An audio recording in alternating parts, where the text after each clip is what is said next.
Very good morning once again, ladies and gentlemen.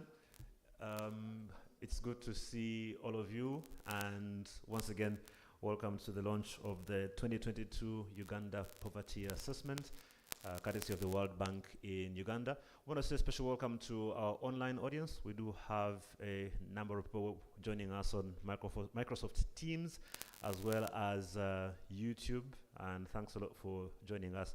And again, apology for the very slight delay, but we are ready to go now. This morning, we'll be having a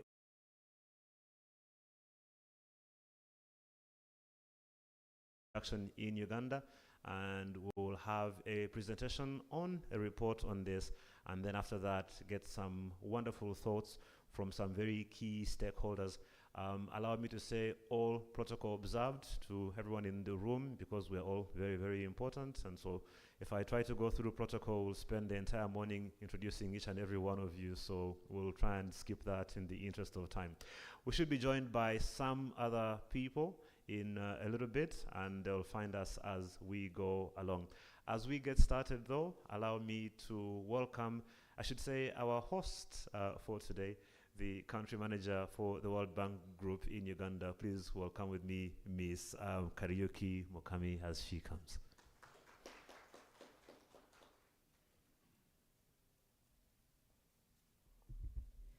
Thank you, and I should just correct, the name is Mukami Kariuki. So good morning to all of you. Looks like I'm very energized today. I think I wanted to start by just repeating the message about the protocols and saying that everybody here is an important guest. There are others connected online, so those of you here who've been able to join us here physically, we're very pleased to have you here, and we look forward to the discussion. So welcome and good morning, and thank you very much for joining this official launch of the World Bank's 2022 Uganda Poverty Assessment, which is titled Strengthening Resilience to Accelerate Poverty Reduction. As you may be already aware, the World Bank Group is both a financial and a knowledge institution. We call ourselves the Lending Bank, or and sometimes the Knowledge Bank, and we do both activities with as much energy as we can.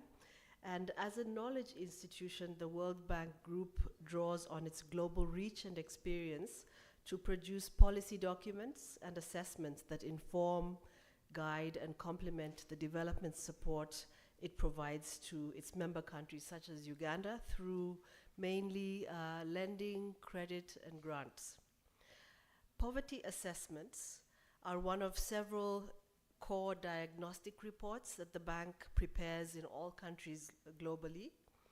And the World Bank Group typically does a poverty assessment on a 5-year cycle. So every 5 years we update and improve and refine the data, and also do deep dives into specific topics. As such, they are used to inform key strategic documents of the bank, such as the country systematic diagnostic report, which we do also every 5 years to inform our country partnership framework for Uganda. And the country partnership framework is a document that outlines what the World Bank will do in Uganda over the course of the next 5 years. And we are in the process of starting to prepare the next country partnership framework report for the fiscal years 23 to 28. So we are consulting with our stakeholders, and some of you in this room may already have attended some of our consultations. And if you have not, we will be extending consultations to other groups which have not yet been reached. And so of the stakeholders that we will be consulting, the government, the private sector, women's group, youth, civil society, we will organize to try to make sure that we've talked to you to really get inputs to this report as we conclude it. And as I mentioned, the findings from the poverty assessment will feed into our CPF, so we look forward to your inputs into that report today. I would like to thank the World Bank's Global Poverty Practice, as we call it, which is here represented under the leadership of practice manager Pirella Pachi. And maybe I can just give a chance for her to stand up. And the task team leaders on the project as well, producing this product, are senior economists Nista Sina and Aziz Atamanov, and Aziz is here represented today. Please, if you could just stand up to be recognized. Thank you. And I think, there are other members of the team here, and I won't ask them all to stand up, but just wanted to recognize that they are here and that they've been part of this exercise. This work would not have been possible without the collaboration and support of the Ugandan authorities, and in particular, I would like to mention the Ministry of Finance, Planning and Economic Development, also represented here, and the Uganda Bureau of Statistics, who have been instrumental in helping to gather the data and also to provide feedback and inputs on the work that's been done. So on behalf of the World Bank Group, let me thank the management and staff of the two organizations for the collaboration, and we look forward to continuing to work with them to use these results in the development activities that we're going to be supporting going forward. I also want to thank the Government of Uganda for the cordial and professional partnership we continue to enjoy, and we look forward to working with all of you as Ugandan stakeholders in this exercise. Ladies and gentlemen, I think you're aware that the Government of Uganda, through the Ministry of Finance with support of UNDP, not too long ago, launched the Poverty Status Report.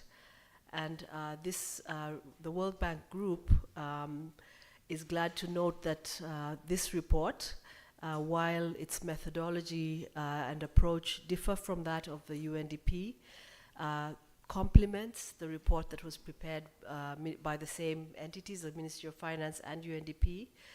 One was a multi-dimensional poverty report, and the other one focuses more on the economic aspects. And the reports have similar storyline and also outcomes as well. So during today's events, we will focus on key topics which we've done deep dives on as part of the poverty assessment to add value to the government's study. And after presenting the key findings, we'll have two panel discussions, one which will focus on inequality of opportunities, and the second which will focus on digital transformation in Uganda. These are two of the specific topics that we undertook deep dives in. Let me therefore acknowledge some of the young digital entrepreneurs and developers of digital tools who are attending this event today. It's the young people of Uganda who will leverage the promise of digital technology to both help other Ugandans and create knowledge and skills and jobs that can transform the country, transition households out of poverty, and beat inequality. So this is a crucial element for the country, and a country such as Uganda, which has such a young and youthful population. So I think we also want to just remind you that the future of work will move us much more aggressively into the digital space. So acknowledging the importance of this digital platform for growth is important. So overall, the key findings of the report, which focus on the high incidence of shocks and low resilience, have informed our thinking as we prepare our country partnership framework for the years 23 to 28. And resilience is a cross-cutting priority supported by our operations across the portfolio, and aim at increasing economic, physical, social, and financial resilience by investing in efforts that reduce exposure, e.g. through climate-smart agriculture and infrastructure investments, but also measures that facilitate timely and adequate responses to shocks, such as the shock-responsive social protection systems and also the use of digital payment systems. So I think you'll hear much more about all of these elements over the course of today's discussions. And let me end by saying I look forward to your active participation in the discussions and to hearing your feedback and inputs also into our country partnership framework. Thank you very much, and let me hand over to the MC to take us forward.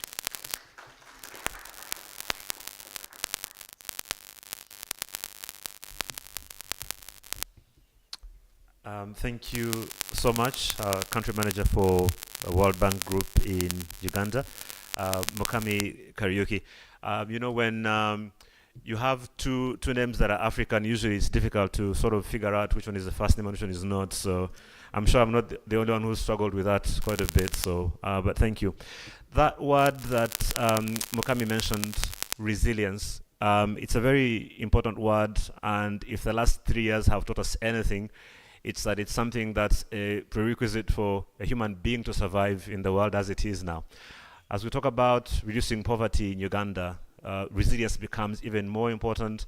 And not only as we take a look at this assessment, but also start having discussions, I believe, including today, about the NDP 3 going into NDP 4 for Uganda. There's going to be some very, very important discussions on what we can do to reduce poverty.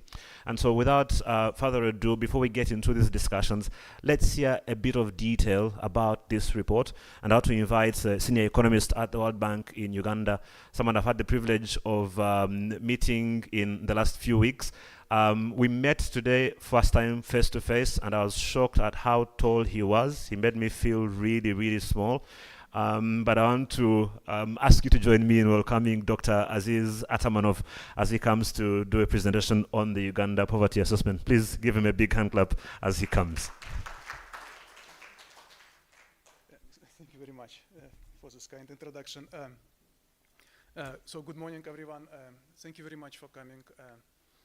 I know it was difficult. There was a traffic and also other events. So thank you very much that you are with us today. My name is Aziz Atamanov. I'm senior poverty economist and co-author of the report. I hope they will see it on the screen. The presentation. Yep, super. Oh, okay. Can you hear me? Okay, good. Okay, so as I said, I am co-author of the report, and another co-author of the report, Anishta Sinha. Unfortunately, she was not able to come, but this report is a joint effort of many authors listed below. So it was Eduarda Carbonell, Takaki Masaki, Kerry Myers, Rogelia Ochoa. So I'm very thankful to them. And I want to echo Mukami. So we are very thankful to the Ministry of Finance, Planning and Economic Development, and Uganda Bureau of Statistics for constant collaboration and producing high quality data, which we used in our report. So the title of the report is Strengthening Resilience to Accelerate Poverty Reduction in Uganda. So let me jump into it. Okay, so when we started preparing the report, we broadly have had two questions to answer. So the first question is, why there was a little progress in poverty reduction in Uganda during the last decade. So poverty was almost flat. It increased a little bit, then it fell, but in a nutshell, it was almost flat. So that was the first question we wanted to answer. And the second question is there any change in the poverty reduction model of Uganda during recent years? And just as a reminder, the previous poverty reduction model of Uganda was heavily based on agriculture and good weather. So that were two key questions we wanted to answer. In terms of the data, we used traditional, conventional data published by UBOS, UNHS, Uganda National Panel Survey. We also use less conventional but very useful phone surveys, which we conducted after COVID to measure impact of COVID. Then we also use some geospatial data. In our report, we use the revised poverty line adopted in 2021. As a result, poverty rate in our report is higher than the poverty rate based on the official line developed in 1998. But it doesn't affect trends, so they're almost working in the same direction. And our findings are similar to those of the poverty status report, which was using the official a revised official poverty line from 1998. So let me do some spoilers and try to answer the questions actually I just mentioned. So it will help me to frame the presentation. So while there was a little progress in poverty reduction during the last decade, so we found out and we believe that it was related to the sluggish economic growth, multiple shocks, low resilience, and inequality of opportunities. And in terms of the change in the poverty reduction model, we think that there were some positive signs of structural changes, untapped potential for digital transformation, but continued reliance on agriculture. Okay, so let me just show you very quickly poverty figures. So this poverty rates, headcount poverty rates using revised poverty line. So as I said, it didn't fluctuate much. Yeah? It was almost stagnant, around 30% during the last decade. But yearly numbers may hide significant variation. So luckily or unluckily, UBAS collected the data in 2019-20, so half of the survey was done before COVID and half of the survey was done during the COVID. So if we split 2019-20 year into pre-COVID and COVID poverty, you can clearly see that poverty was falling before COVID to 27% and then it increased. So gains were erased by COVID. And I'm pretty sure if you look at other years, we may see the same picture because Uganda was experiencing multiple shocks, weather shocks. But I think this is a nice illustration how volatile poverty is, even though at the yearly level it looks flat. Okay, so we found out that there were many shocks, and the key point in the slide is that shocks, the incidence of shocks was much higher among the poorest, among rural residents who had low resilience. Let me illustrate it. So the figure on the top shows percentage of households who experienced at least one shock in 2019-20. And we show this percentage for rural areas separately. For urban areas, it's a dark line, a black line. And we also show it for the poorest quintile and the richest quintile. So poorest quintile is red and the richest quintile is green. So you can clearly see that rural residents were more likely to experience shock. 35% of households in rural areas experienced at least one shock in rural areas compared to only 18% in urban areas. So twice higher rate. And another important finding that the poorest, the incidence of shocks was much higher for the poorest quintile, for the poorest 20% of population in Uganda. If you wonder what kind of shocks Uganda's experienced, multiple shocks, but weather shocks prevail, mostly irregular rains or droughts. Floods also happen. They are rare, but they are very deadly, as we all know. The next question is, okay, so poor experience more shocks, but how do they cope? How do they cope with the shocks? Here we just show a small picture which basically demonstrates the share of one coping strategy. The strategy is using savings. So we want people to use savings to cope. Yeah? It's a good strategy. And we show its share among all coping strategies in rural areas, in urban areas, and again, among the poorest and richest quintile. So you can clearly see here that the poorest are less likely to use savings to cope. They don't have savings to cope compared to the richest households. And of course, if they don't have savings, they very often refer to some detrimental coping strategies, for example, reducing food consumption, which may have a long-term negative impact on people. If we add on top of this multiple shocks, low resilience, very low social assistance, it's no wonder that in Uganda vulnerability to poverty is extremely high. So we estimated that vulnerability to poverty was around 50% in 2019-20, which means that 50% of population in Uganda are very likely to fall below the poverty line during 2 next years. And the vulnerability was much higher in rural areas compared to urban one. Okay. The next question, how to build resilience. I mentioned social assistance, but when you have so many poor, social assistance will not be able to help fully. Yeah? It's very important, but you need also to have jobs. You need to have human capital, and we are going to talk about this in a second. Let's start from non-farm jobs. So what we found out, that resilience via non-farm jobs was rather limited due to relatively low participation and unequal access. And let me explain what I mean. So if you look at the share of agriculture in Uganda, it was falling during last decade. So there was a structural change.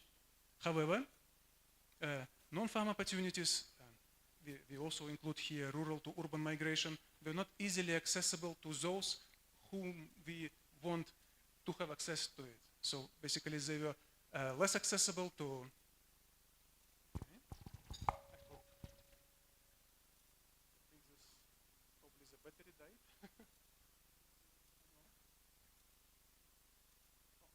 I'm sorry. Okay, so it works. So non-farm opportunities were not easily accessible to poor, less educated women, and population residing in areas dominated by agriculture, subsistence agriculture, and customary land tenure. And just to illustrate it, the figure on the top shows you the share of employment in agriculture across two periods of time, 2013-14, 2019-20, and we show it by quintiles, yes, starting from the poorest quintile and the richest one. So you can see that the share of agriculture was falling, but it was falling much faster for the richest segments of population. It fell among the poor as well, but they still very much rely on agriculture. Yeah? 81% of households among the bottom 20% still rely on agriculture.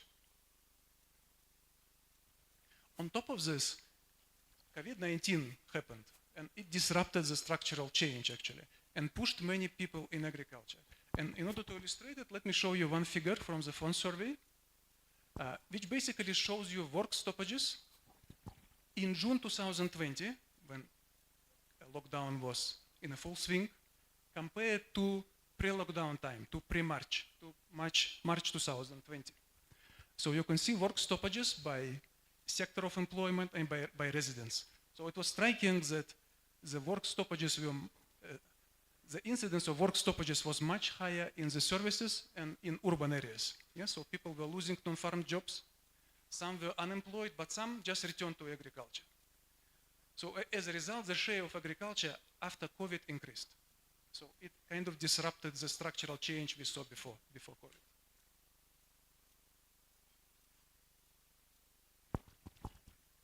We could not avoid talking about agriculture. As I showed you, in the bottom 20%, 80% of households depend on agriculture. So we need to talk about this as well. So what we found out is that agriculture still remains very vulnerable to weather changes with very little changes in production process. So let me illustrate it here. So what we saw that agriculture was growing in recent years, and we looked at the usage of improved inputs. So we looked at the usage of improved seeds and extension services, and we saw a decline. So this is a figure which illustrates what I just mentioned. It shows usage of improved seeds and extension services across time. So the left panel for improved seeds, the right one for extension services. And again, we split the figure by poorest and the richest quintile. So you can see, I mean, to begin with, the usage of improved seeds was quite low in extension services to begin with, but it actually fell with time. And especially it was striking to see the extension services fell, especially for the poorest. It became almost non-negligible. We also looked at the usage of fertilizers, mechanized equipment. So the picture was a little bit positive, better. So there was increase in usage, but it was really tiny. So you can see usage of fertilizers, organic fertilizers, inorganic fertilizers, and pesticides, again by the poorest and richest quintile over time. You can see the usage of fertilizers increased a bit, but mostly for the rich farmers, and increase was quite small for the period we considered, yeah? almost 8 or 9 years. We didn't explore why it happened. Yeah? So lack of usage can be related to multiple factors, yeah? Supply and demand factors. We didn't analyze it in the report. We can discuss it afterwards. Maybe it was related to the quality of seeds. Maybe the prices were too high. Maybe farmers do not know that they need to apply this. But there are multiple reasons for this. So in a nutshell, the key point here is that performance of agriculture was closely related to weather. And it was not associated with a change in the production. It means that agriculture still remains very vulnerable to weather shocks. So it means we again, in the forthcoming years, we will see that poverty goes up, go down, go up, and go down because of weather.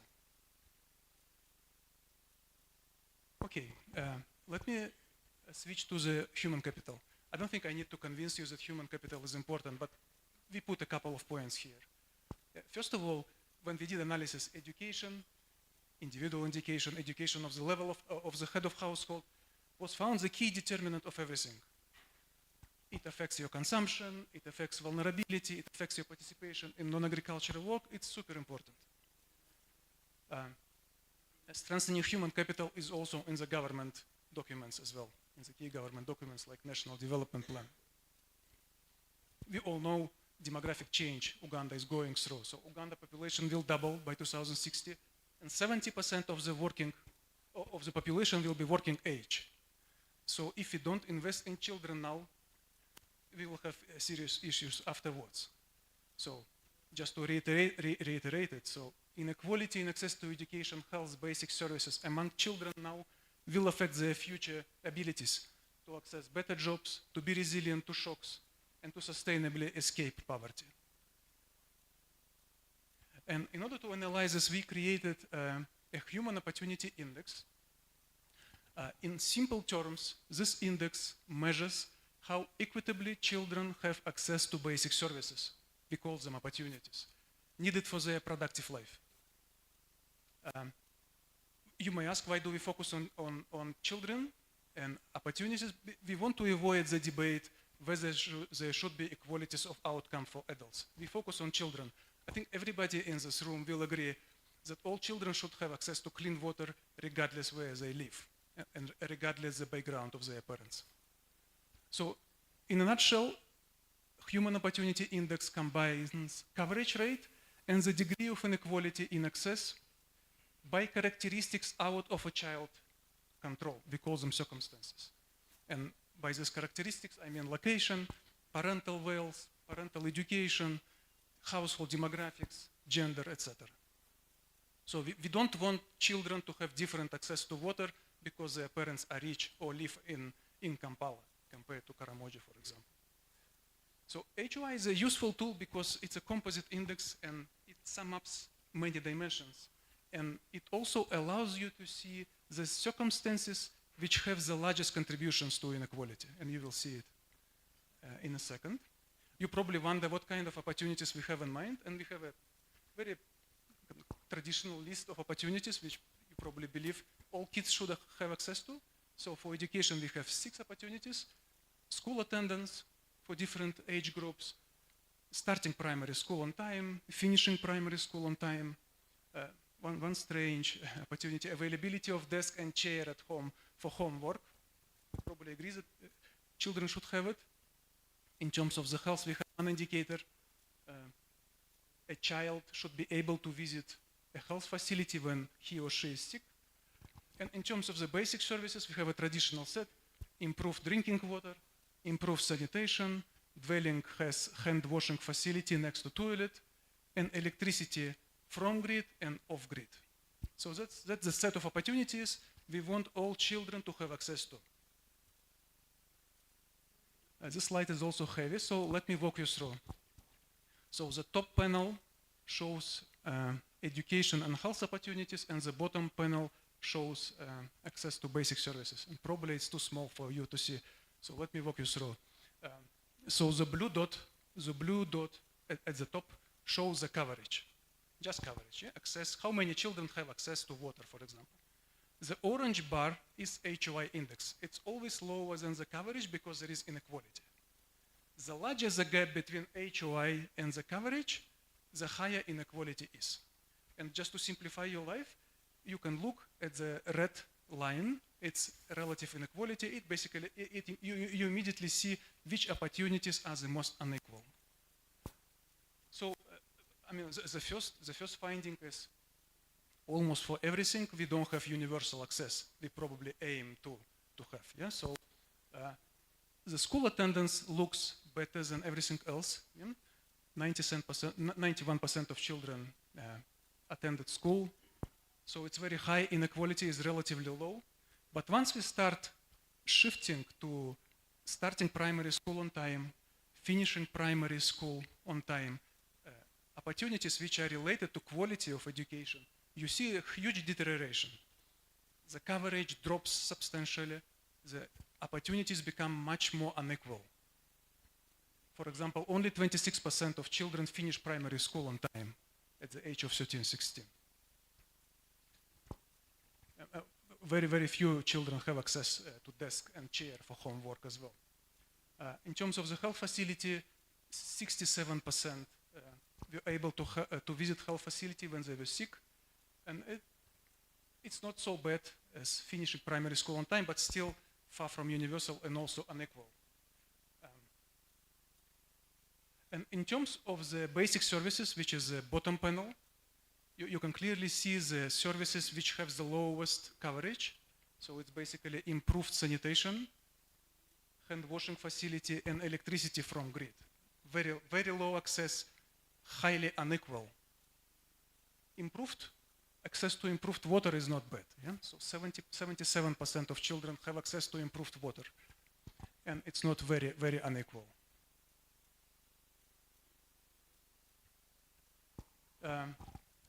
There was interesting finding in terms of electricity. Look at the last bar. The electricity from grid is almost the access to electricity from grid is extremely low, but once you add off-grid connections like solar, it increases substantially and inequality will also fall. Of course, we don't know what kind of quality of electricity you get from the solar, but it was an interesting finding. As I said, HOI is useful for policymakers because it allows us to see which circumstances contribute the most to inequality. So let me quickly summarize it here. So we found out that location, region, rural, urban divide explains a lot of inequality for school attendance, finishing primary school on time, and for basic services.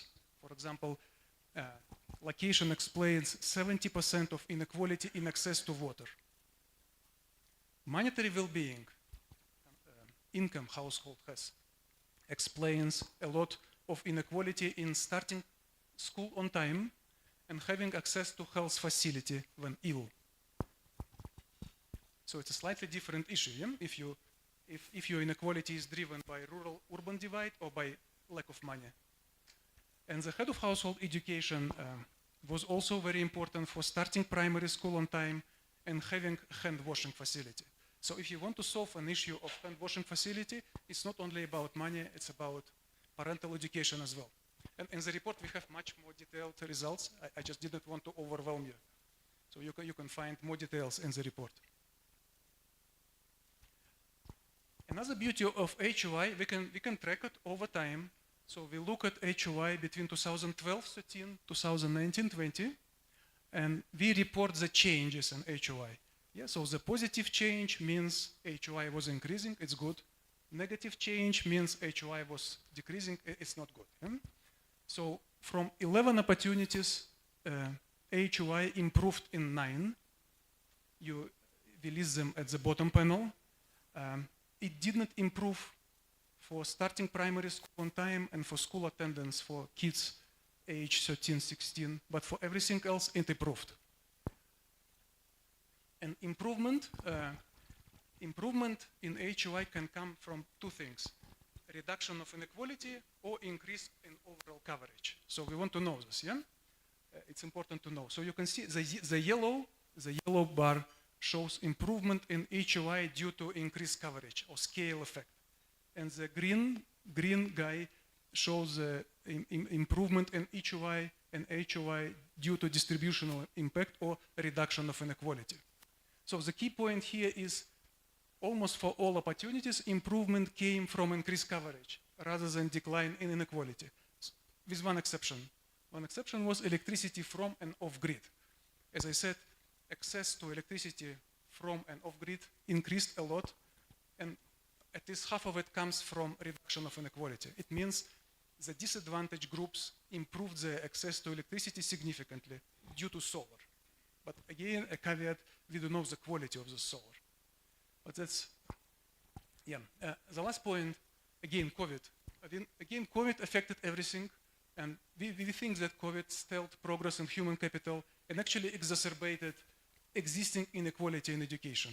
If you compare school attendance before COVID and participation in distant learning after COVID started, you see a huge drop from 90%, I don't remember by heart, from 90 to probably 40% or 50%. So it was a huge drop in participation in school activities after COVID. And it was very pronounced for the poorest, who didn't have access to radio, TV, etc. That's the last analytical piece we did, telecommunication sector and poverty. It may come out of the blue because we talked about sanitation. Now I jumped to telecommunication, and you probably wonder why. Let me convince you that this is important. First of all, there are many studies which basically show that closing the digital divide in Africa could result in substantial increase in economic growth. And we know that economic growth in Uganda was sluggish during last decade. And especially if the closing the digital divide is accompanied by expansion of human capital, the impact on growth can be stronger. Again, government also recognizes this, and digital transformation is viewed as one of the key drivers in the National Development Plan to transition from subsistence economy to modern state. And telecommunication sector is especially relevant for Uganda because you have so many children. So if they don't have access to internet, computers, etc., it will affect their learning outcomes. And finally, administrative data shows a fast expansion of telecommunication services in Uganda. So it was kind of our motivation why we looked at it. So what we found out, despite huge improvement, the digital divide remains. So the poorest individuals, females, rural residents, those with lower level of education, significantly less likely to have cell phones, use mobile money. So there is a substantial digital divide. You can see exact numbers in the report, but some results are striking. Is it my electricity? Oh, it's a sign I should stop here. Another point is that many Ugandans own basic phones. I think 70% of Ugandans own basic phones, and you cannot expect them to connect to internet with the basic phones. And probably the most important thing is affordability. So we looked at the data collected by telecommunication, I forgot the name, telecommunication, Global Telecommunication Authority, I forgot the name, sorry, E2. So they basically show the price of basket with regard in percentage to gross national income per capita. So basically it measures the affordability of services. Yeah, so in this figure, we show it for Africa, the blue bar, Uganda is green bar, and the gray bar is least developed countries. So you can see in Uganda, on average, mobile data and voice low usage cost around 21% of your gross national income. And in literature, the threshold is 10%. If it's higher than 10%, the service is considered as unaffordable. So you can see that in Uganda, affordability remains one of the key issues. And in many reports, lack of competition is mentioned as one of the reasons why prices are so high. Before the presentation, I talked to someone and they also mentioned taxes. So we didn't look at it, but it can be another reason, and we can discuss it during the panel. Okay, so affordability is a problem, competition is low. So we try to look what happens if we just simulate if market share of two existing largest mobile operators will fall from 83% to 55%. So eventually prices will fall, it will stimulate entrance of new users to the market. So we kind of exogenously took this number, we assumed it will increase the coverage of mobile services to 42% of population. And as a result, we will see that increased consumption by almost 2 percentage points, by 2%, and reduction in poverty by 1 percentage point, and little or almost no change in inequality. And of course, you can tell me, wow, it's small. It's a very small impact. But remember, it's just a very direct, immediate impact of lower prices. Of course, there will be other externalities and other indirect positive impacts. So increased competition can improve access to information, new technologies, financial inclusion, new labor market outcomes, and so forth.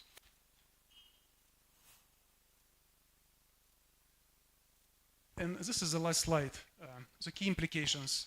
So I hope I convince you that we need to invest in human capital development, probably by targeting lagging regions, focusing on quality of services, making sure the students return to school and recover lost learning after a 2-year lockdown. Probably it's good to facilitate access to non-farm opportunities to reduce dependence on agriculture. One can say we can try to reduce the barriers and cost to internal migration, to enable more vulnerable to benefit from it. Of course, we should not forget about well-designed urbanization policies, because the traffic today in Kampala kind of indicates that it can be an issue, uncontrolled migration, if you don't have proper urbanization policies. So it will be good to improve access to and usage of improved agricultural inputs, which are necessary to modernize production practice. It's very difficult to reduce vulnerability without social protection. We talk about jobs, yes, super important, human capital, but without having social protection programs, it will be difficult. And we need it for Ugandan and refugees, of course. It will be probably useful to design policies to promote usage of insurance and non-traditional savings schemes, because Ugandan labor market is largely informal. And finally, addressing the issue of competition in the telecommunication market may have also beneficial impact on poverty and everything else. Thank you very much. I think I finished.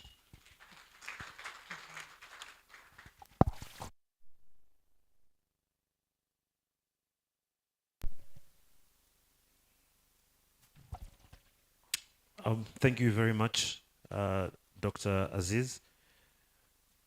Clearly, you've not become a Ugandan yet. I'd allocated an extra 1 hour for you because here usually we go way over the time allocated to us. So thank you so much for keeping it within time. So lots of numbers to crunch, lots of thoughts. We want to hear from you. If there are any quick questions for Dr. Aziz, we'll take those before we go into our first panel discussion.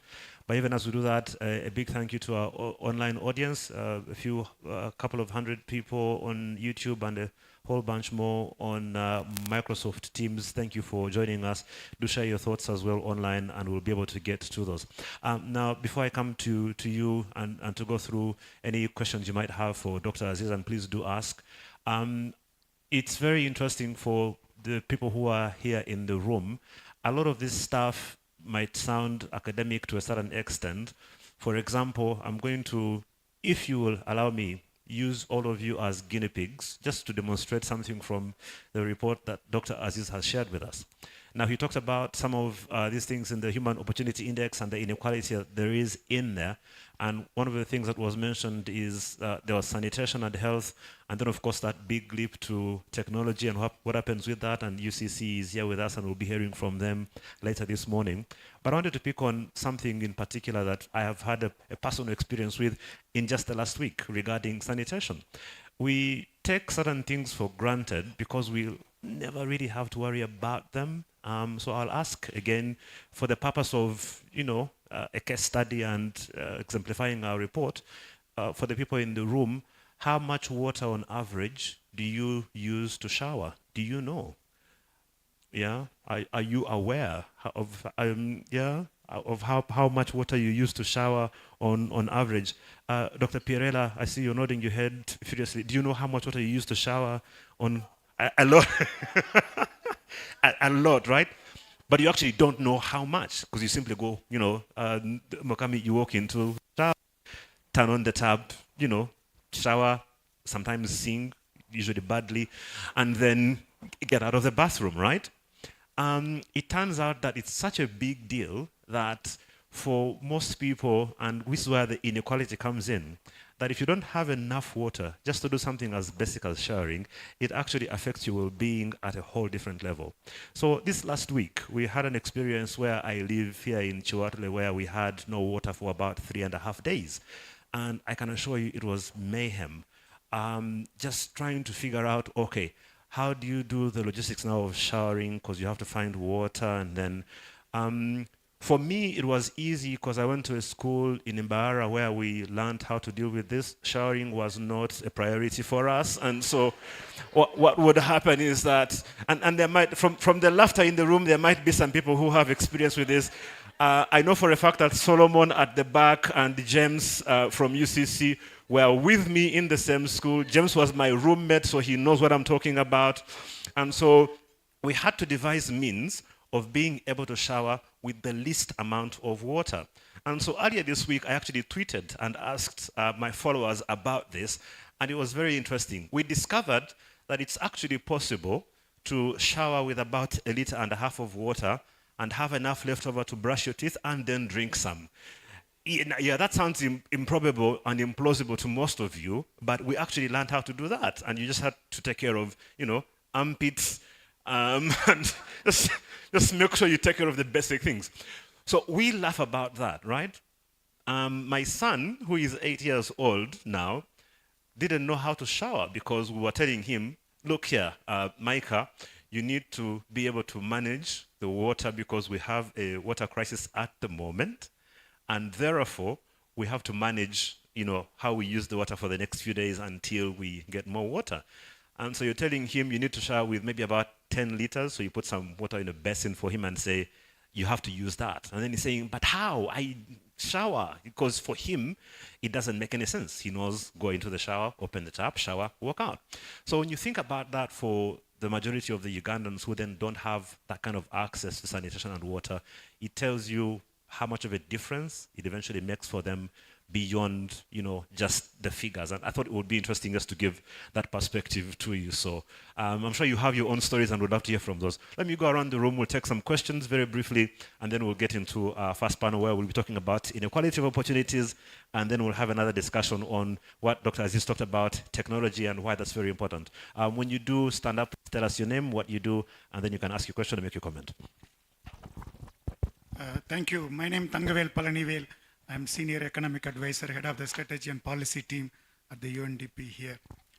I have two just quick comment or proposal. The first one is that UNDP and personally me wanted to thank the World Bank and Aziz and his team for bringing out this very interesting, useful analysis, not only on the poverty situation, but also a related subject like resilience, and the mobile, the importance of telecommunication and other things. So we really recognize, appreciate, thanks, congratulate for launching this report this morning. My second point is actually, as the government actually now starting the formulation of the fourth plan now, it's a kick-starting from the roadmap, probably in the year or two they will do that. So again, this is a useful data analysis, But unfortunately, like UNDP also struggled, and government, you all, this is a 3 years old data. We are talking about the resilience. We are talking about the multiple shocks. But it is the last 3 years, not only Uganda, many countries in the world gone through a series of economic shock, COVID pandemic, Ebola outbreak, disaster, all kind of things. So if you have that, if you have to use it, what happened the last 3 years and the poverty situation? How do you actually, because the data we have 2019, 2020, it is the first few months of the pandemic. But it is after this survey is ended only, there is so much things happened. So if there is any way, in fact, we are actually trying, we done some kind of modeling approach to try to estimate poverty implication for Uganda, other country. I'm sure you have also done for Uganda, but I know that at least global level, region level, World Bank has done, with all kind of estimation. So my suggestion is that, if possible, let's actually either work together or yourself, please try to come out with some kind of assessment, some kind of outlook scenario.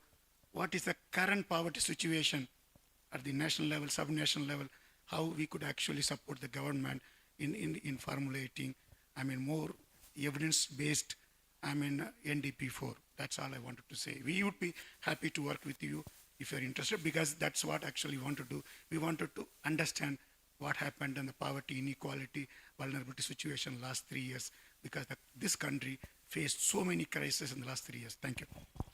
Thank you very much. Let me just go straight across the room. Yes. Thank you. Okay, thank you so much. My name is Christabel Abewe. I work with the WHO here in Uganda as a health economist. Thank you, Dr. Aziz, for that stellar presentation. My comment is on the slide that you showed the volatility in poverty pre-COVID and post-COVID from 27, I believe, to 33%. Now, I think we can all agree that that volatility was largely due to the outbreak, the COVID-19 outbreak, and of course, climate change shocks.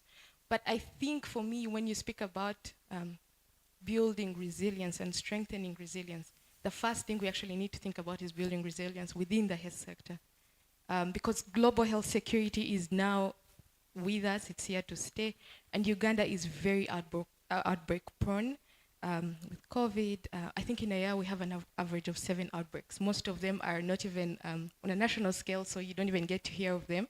But the place I work with, they're putting out fires every day from continuous outbreaks. So I think we certainly have to consider building the resilience of health systems to withhold the shocks that come as a result. Because obviously the ripple effect goes down to worsening the poverty. And that leads me to my next point, which is interrelated. It's on how you build your composite index for the human opportunity. I was a bit let down that you only had one parameter in there for health, because as a result, you inherently then underestimate the inequality. Sorry, now I'm only facing Aziz. I'm sorry about that. But yeah, so I thought it would be better to have in more than just one parameter for health. And the one which you have in is visit a facility. In Uganda, we know that it's a good one for sure, but it says nothing about the quality that has been provided. And the person will actually go, but the catastrophic health expenditure they experience usually is from the transportation of getting there, or getting there and there's no drug, so they have to go and pay for it out of pocket at the drug shop somewhere. So I thought would have in more indicators for health, and there is some globally standard ones like the stunting of a child, wasting of a child. If they're fully immunized, those are more robust in terms of telling us whether the health system is actually inequitable. And so, yeah, so I just really thought it would be nice for the health aspect to come out more strongly. And at the World Health Organization, we make ourselves available to work with you and just furnish you with any information that you might require to, make that point strongly. Thank you. Thank you. I'm Carol Bunga Idembe, and I come from Interreligious Council of Uganda. I'll talk on the first, is the Human Development Capital Index. Religious institutions have 50% of schools belong to the foundation bodies. And we were shocked a month ago too when we were told only 1% of children in Busoga can be able to read and write. So we are talking about the quality. What is happening there? Because the numbers dropping and what, but what is the quality? Even when I drop at P6, what is that quality that I'm taking with me? So I think we need to address the issue of quality, reading, understanding the math. I don't know, maybe we need to go back in our indigenous, because Ugandans used to stop at 6, at P6, but they talk very fluent English. They are in their 90s and 80s.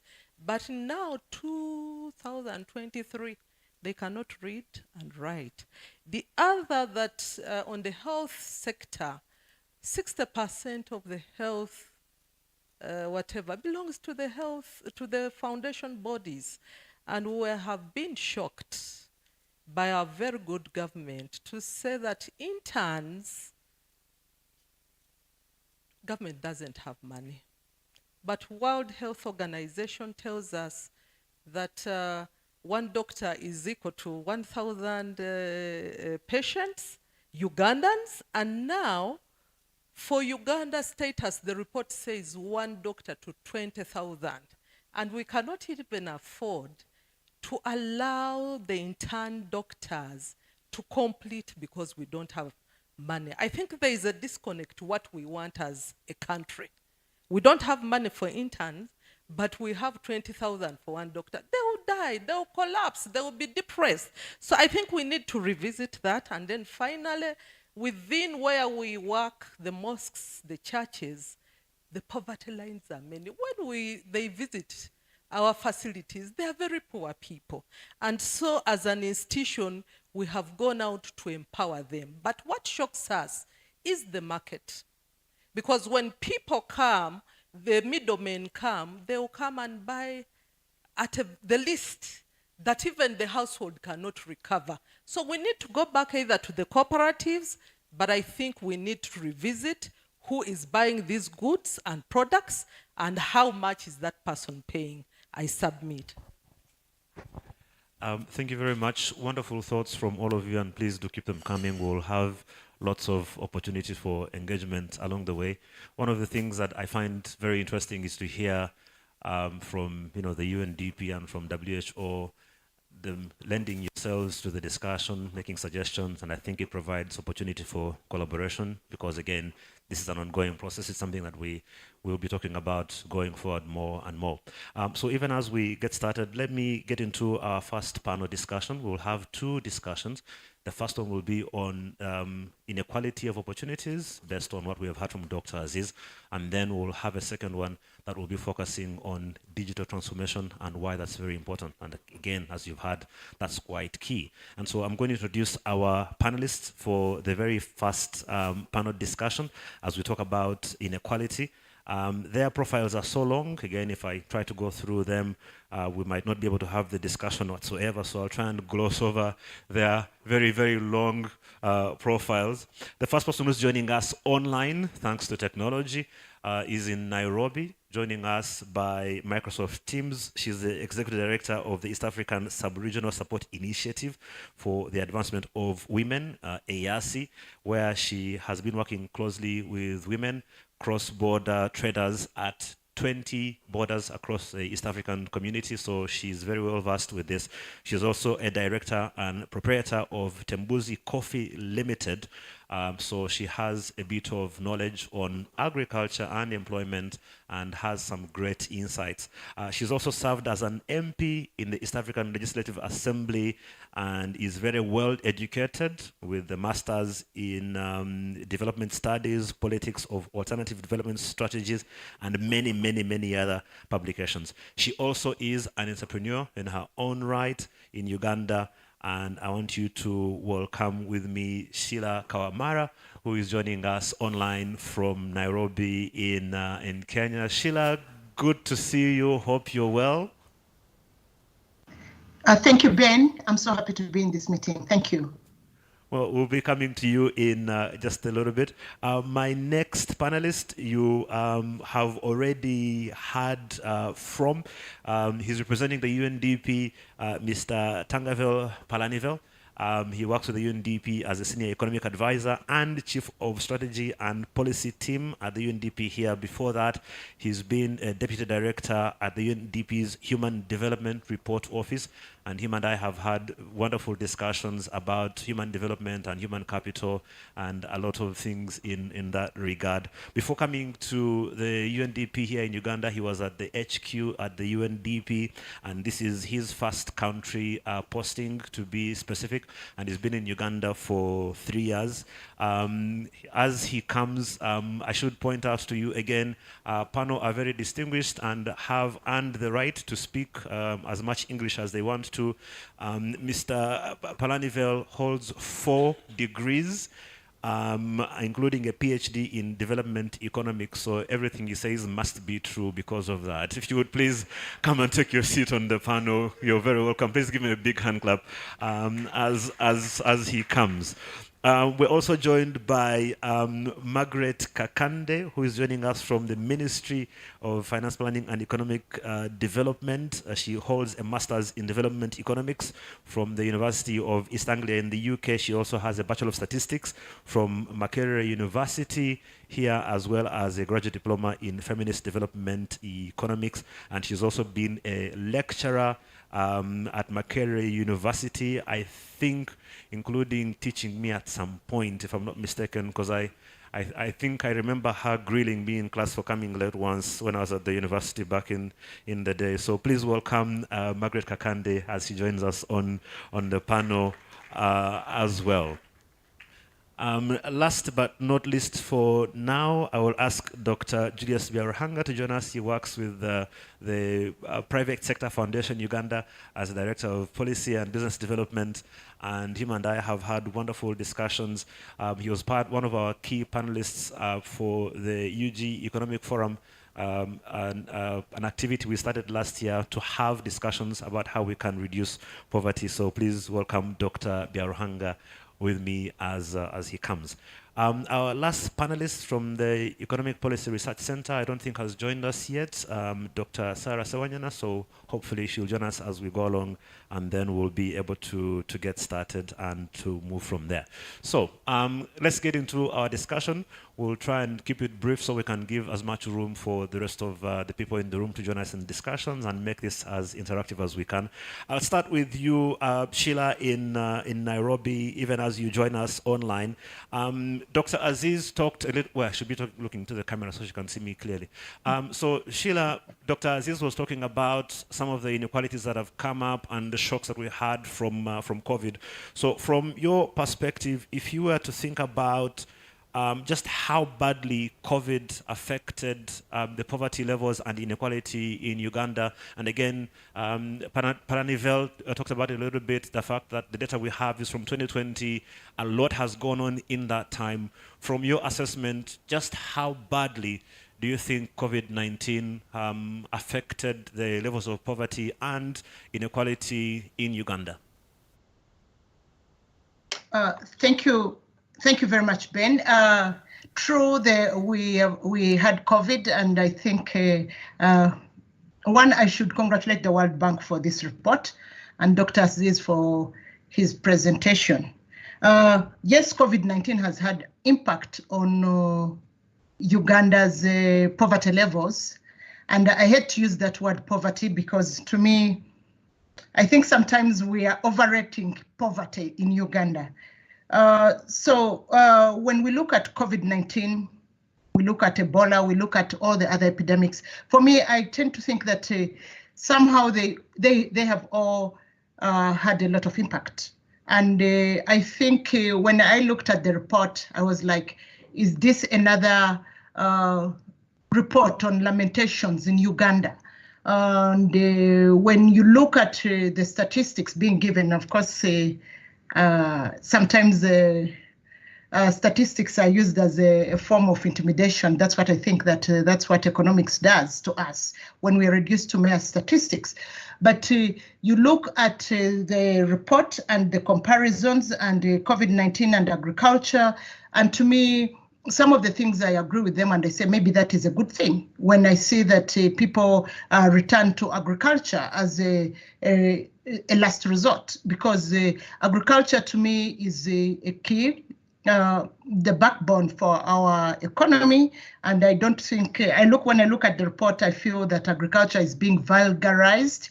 It is being, people should get out of agriculture and get into other sectors. I feel that actually people should be going back to agriculture. If that is where we have a comparative advantage, we should be getting back to agriculture. If we are having weather shocks, not COVID shocks, weather shocks, then we can do better. We can maybe invest into irrigation, because some of the things Dr. Aziz has been talking about, considering that the World Bank began operating in Uganda in 1963, that was 2 years before I was born, we can do better. We can really advance workable solutions. If it is agriculture, where are we having a shortfall? To me, it is value addition, adding value to what we cultivate, creating jobs in value addition sectors. I would wish to see that, but not to discourage people from going into agriculture. So I think all that said, when we talk about savings, I think that is a culture we are adopting, savings. We are mainly subsistence community. I think we do save in form of goats and cows, sometimes the West or people who are not from where we are coming from, because if I'm saving, I'll save my money not in the bank. I'll save it into other things that we can turn into money. So agriculture to me is still key, and COVID-19, I think its effect on agriculture, it made us realize that agriculture, we still need it, but better and modern agriculture. That's where our investments and our thoughts should go. Yeah. I hope, Ben, I have answered your... Yes, you have. Thank you very much, Sheila. And you've just given us a quotable quote. So whoever is doing digital media, something that to quote, in Africa, we save in goats and cows. That's a very good one to take note of, and also quite apt. Palanivel, let me come to you, because you and I were having the chat about this actually earlier on. So maybe you want to lend yourself to that, because Dr. Aziz pointed out the fact that people who are involved in agriculture reduced. Among the poor, it was not as bad as it was among the slightly richer people. But you seem to think that, in agreement with what Sheila is saying, agriculture should not necessarily be written off and has a lot of potential for human capital development. You want to shed some quick light on that from your personal opinion? Yes. Yes, certainly whenever the country, actually Uganda, has experienced rapid agricultural growth, it's actually tend to show in terms of reducing poverty. So therefore, the strategy of actually focusing agriculture, agro-industrialization at the broader level, at the sub-national level, is continue to be an important actually poverty reduction strategy. But actually, I take this opportunity, also wanted to actually say that I represent this panel discussion, my resident representative, Madam Elsie Atapua. And in fact, as I said earlier, she is busy with some another meeting with the midterm review launch of the NDP 3 and kickstarting the NDP 4 in another vote at the same time. That's why I'm here. I'm happy to be here. I also take this opportunity to highlight few messages. Then maybe in the second round I can come out with what we see some of these policy implication of the challenges. As I said earlier, one of the important point here for at least Uganda, it is not only important to look into the national average of whether it's income poverty or a multidimensional poverty. So if you look into the income poverty, if you government says around 20%, the revised poverty line 30%. So the income poverty is about 20 to 30% somewhere. But if you look into the multidimensional poverty, it is actually somewhere around 45%. So that's the absolute level itself is high, being 40% poverty.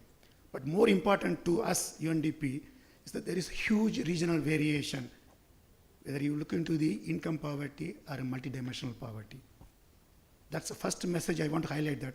For example, in Kampala, where we have this meeting, multidimensional poverty-wise is less than 1%.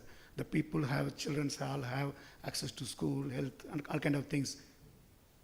But in Karamoja region, around 84% or something like that, people multidimensionally actually deprived. So my first point is that we need to look into the sub-regional, regional disparity, whether it's income poverty or multidimensional poverty is an important point. My second point, actually related one, is the importance of addressing inequality again, as highlighted earlier by the World Bank presentation, in education, health, and income. Like, because often we tend to focus when talk about inequality, income inequality, economic inequality. But as been highlighted by the earlier, it's important to have opportunity, access to education, access to health, access to the credit, access to the modern energy, access to the, other type of employment opportunities are critical to do that. And UNDP, for last 10, 15, 20 years, we have been actually trying to advocate this one importance of looking inequality in a multidimensional way. How we done is that we have computed a composite index, inequality adjusted human development index. Basically, that inequality adjusted human development index, it tried to assess that if you take into the inequality in education, inequality in health, inequality in economic opportunity, how a country like Uganda or other country could lose the human development potential. Let me just highlight some numbers here. The Uganda is losing around 27% of its human development index value due to the inequality in education, health, income, which is actually the HD loss due to inequality higher in Uganda compared to the average loss of human development index loss across the world. So average is high. However, it is lower compared to the Africa region. There are some other African countries have higher inequality in accessing education, health. So Uganda is somewhere middle, in this, multidimensional inequality. So that's the second point I want to highlight. A related point is that the inequality is actually, it's a dynamic variable. It's actually rapidly changing it.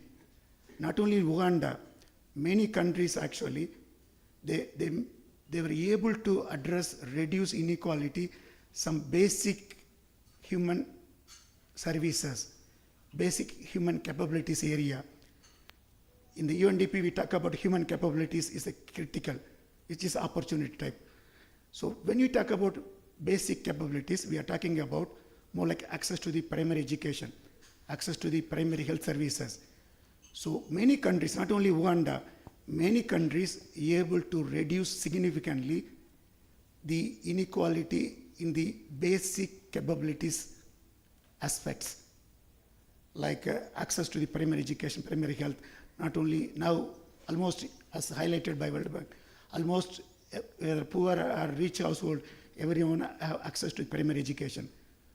But what actually UNDP trying to highlight in the one of the recent human development report is that at the same time, inequality is actually widening some of the advanced human capabilities aspect. When you talk about advanced human capability aspect is something new which is going to determine our future well-being, which is like more like access to the higher education, access to the tertiary education, access to the internet services. That actually is widening across the world. Right. So that is the second point I want to highlight. The third point I want to highlight that is again importance of gender equality, women economic empowerment. Like again, when we talk about the poverty or inequalities or resilience, it is important that we need to see how we could actually invest in the girls' educations and women empowerment, so that actually, because it has, our studies shows that the investment in the gender equality have a greater multiplier effect a positive multiplier effect. A investment done, a dollar spent in gender equality bring much more, return than investment in other area. So I don't want to take too much time, but if time permit, I will come back to what are some of the policy options second round. Thank you. No, would love to hear. Thank you very much. And Sheila, I'll be coming to you to talk a little bit about what he's just talked about regarding inequality, especially from a gender perspective. You are a very strong advocate for equality, especially in the gender space. And so I'll be coming to you to give us some thoughts on what you think we can do to reduce that inequality across the board. Let me come though to the ministry first, and then we'll come to private sector to sort of have a discussion.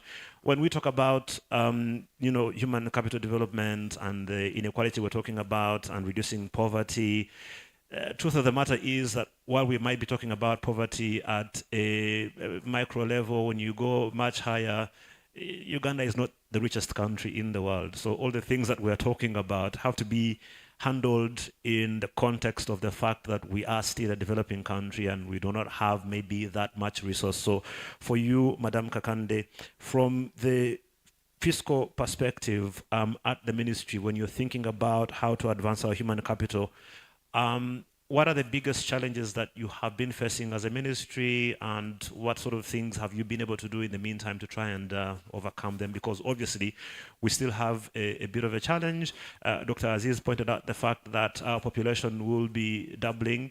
By 2060 we'll be at a place where it's actually scary when you think about the sort of numbers we will have here. So what sort of thinking is happening at the ministry in that regard? And thank you very much. Morning, everybody. So in terms of, first of all, I want to thank Dr. Aziz for the presentation. In terms of some of the fiscal challenges that we see in terms of human capital development, I think for me, I can see them from the supply and demand side.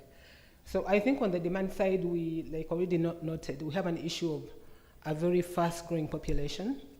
So it's a very big challenge. So, you try to give service, but the population is multiplying so fast that you can't really cope in terms of giving service. So it's our best key challenge. But having said that, if you look at the amount of money or the budget trends in terms of what is the proportion of money that we've been putting into human capital development, and here when we talk about human capital development, we basically have 3 sectors that we are merged into that program. We have health, we have education, we have social development, and we have water. So if you look at the funding, for example, for the last 5 years together, you find that it's about 25% of the national budget has been actually going to human capital development. So it's not a small thing. So then the question is, why are we having all these complaints? The declining quality in service, kids can't read. So the issue may not necessarily be a money issue. To me, I see on our side, I'm not going to talk about the other why kids can't read, that is for people in education. On the side of money, I see 2 challenges.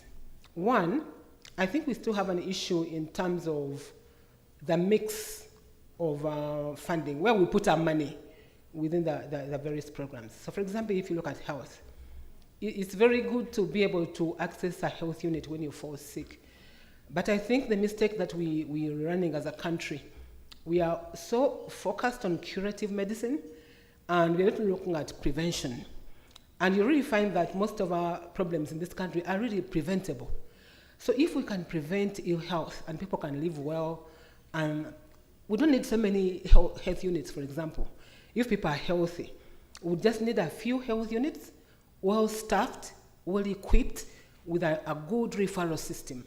And everybody will get service. I mean, people are flying to Kenya, they are going to wherever, so which means distance should not be an issue, as long as you have a facility which is well equipped. But then we have this notion of everybody wants a health unit in their place. So you have politics getting into budgeting, and the issue of putting up infrastructure, for example, in health, becomes like, to me, I call it vogue. And you have so many facilities, we can't equip them, we can't staff them. So in the end, that's a challenge in terms of we are somehow missed it. And for me, my argument has been, let's really focus on preventive health. And people can be healthy. And we wouldn't be talking so much about how many units do we have in a village, how many units do you have in a district. People are healthy, we don't have to fall sick really. The way the system is, the way we are talking now is like, we must get sick. We're not supposed to get sick. So if we don't really get ill and you have good health and you train people in good nutrition, how to keep fit and so on, then we wouldn't be arguing so much about how many health units are in Karamoja vis-a-vis how many are in Kampala. We could have few, equip them perfectly with all the equipment, have them well staffed, and we wouldn't even be able here arguing about how many doctors you need, you know. It wouldn't be a very big debate. So I think for me that's a challenge, and I think as a government, we must really go back and rethink a mix of spending. Another challenge that I want to end up with in terms of on the side of fiscal space is that much as we are putting money in all these programs, we are having an issue of being cost effective. You know, you put money in a program, whether it is for education or health, but the issue of outputs, I don't think we are very serious as a country in terms of what are the results for the money. We're not getting value for money, the money that we are putting out there. And that's a challenge. So for example, if you look at education, we've been putting up schools since 1997. When the government announced, for example, UPE, 1997, government went out, we put up a school facilities grant, and how many years are those? And can you believe this small country, to date, we still have kids who are under trees. So we have an issue of not using up funds properly.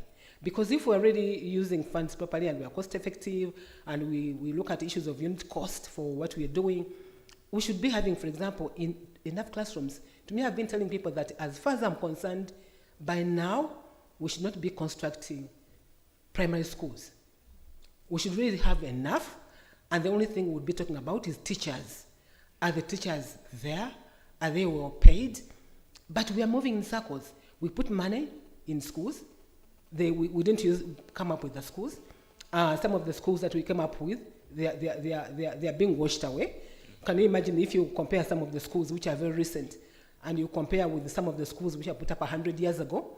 The difference is alarming in terms of quality. So for me, that's a challenge.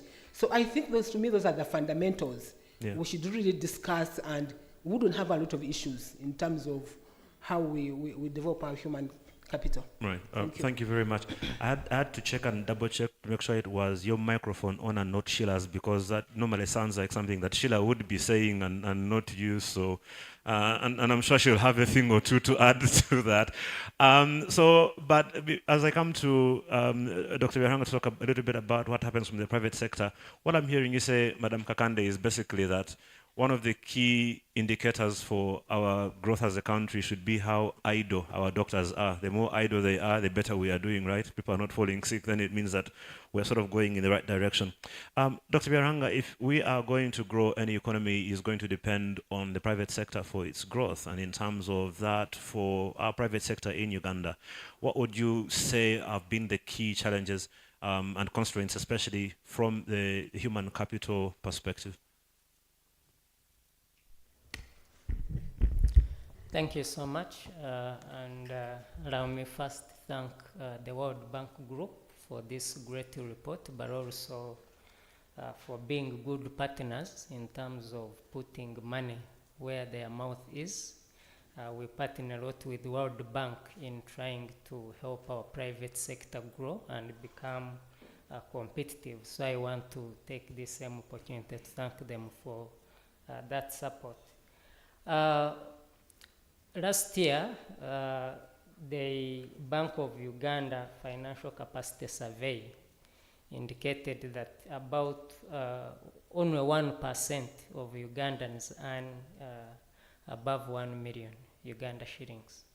That is about $280 for those who are not familiar with our currency here. That's per month or annually? That's per month. Right. Now, it also indicated that 49.2% earn less than 150,000 Ugandan shillings, about $42. Now, when you look at the employment trends in this country, the private sector employs over 85% of about 13.5 million Ugandans who are in the workforce. However, so what that means is that this report is an indictment to the private sector in terms of how much Ugandans are earning, and that speaks into the conversation we are having on inequality. Of course, the fact of the matter is that we cannot fail to have inequality, but at least we must have a decent life in terms of everybody being able to get what they need.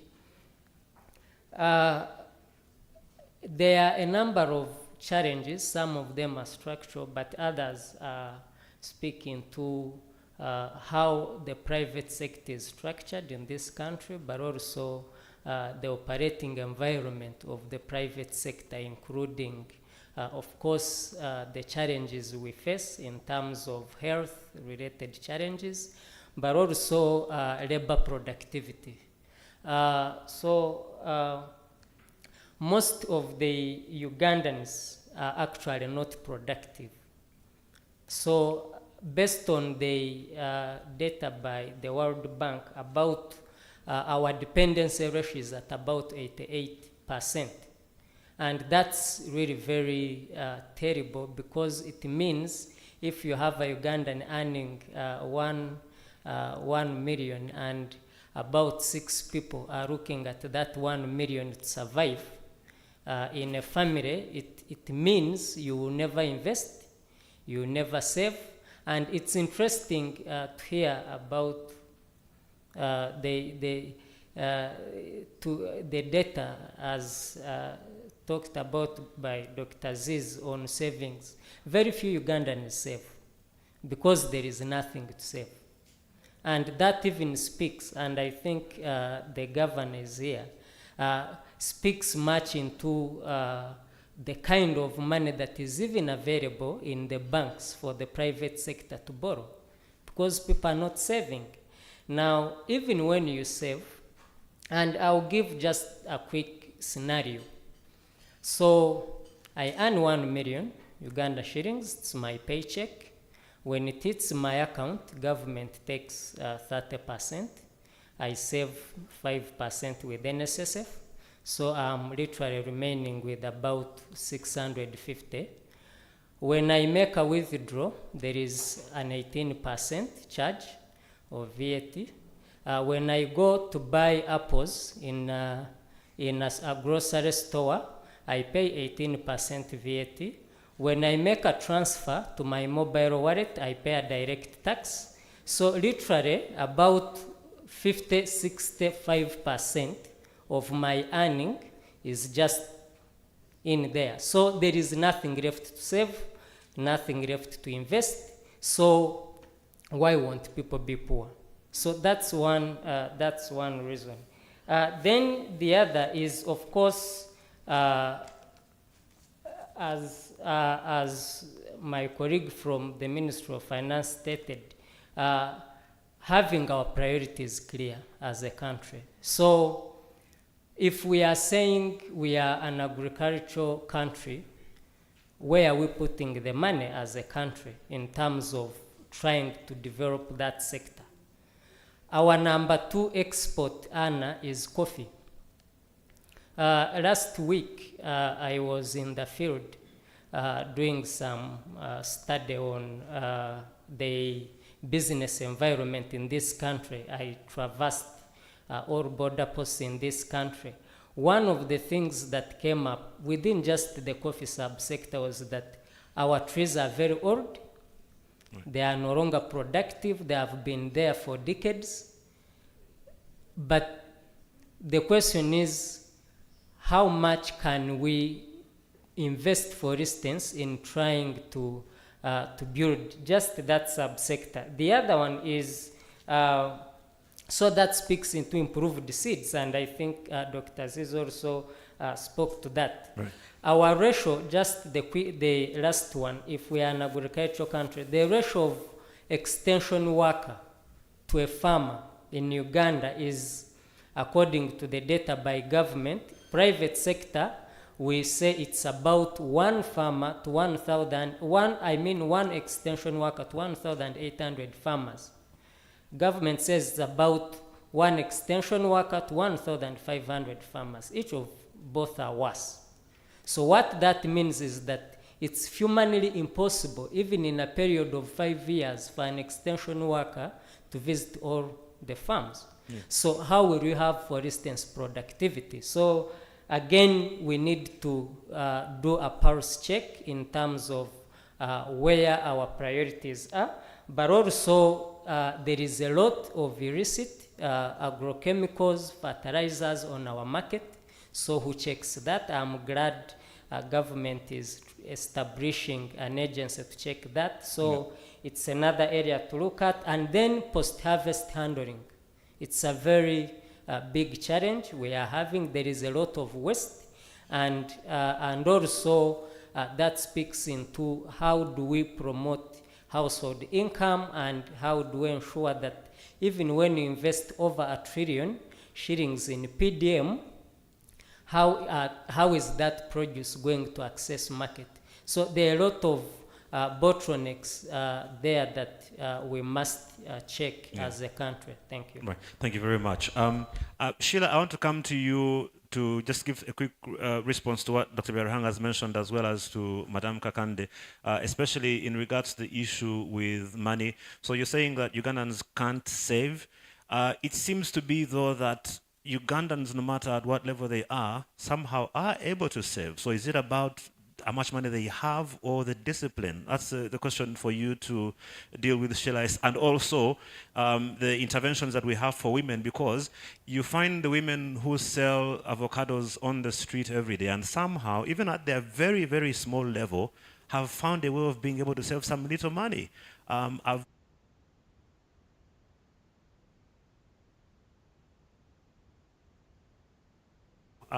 how come they are able to save, while the people who are earning lots of salaries are complaining about government taking away all of their money? That's a sort of, discussion. So Sheila, if you could give your thoughts on that. Before you do, allow me to recognize the presence of Dr. Michael Etingyego, who is the Deputy Governor, Bank of Uganda, and I should say acting governor. I think at the moment you're wearing both hats. Very good to see you, sir. You're very welcome.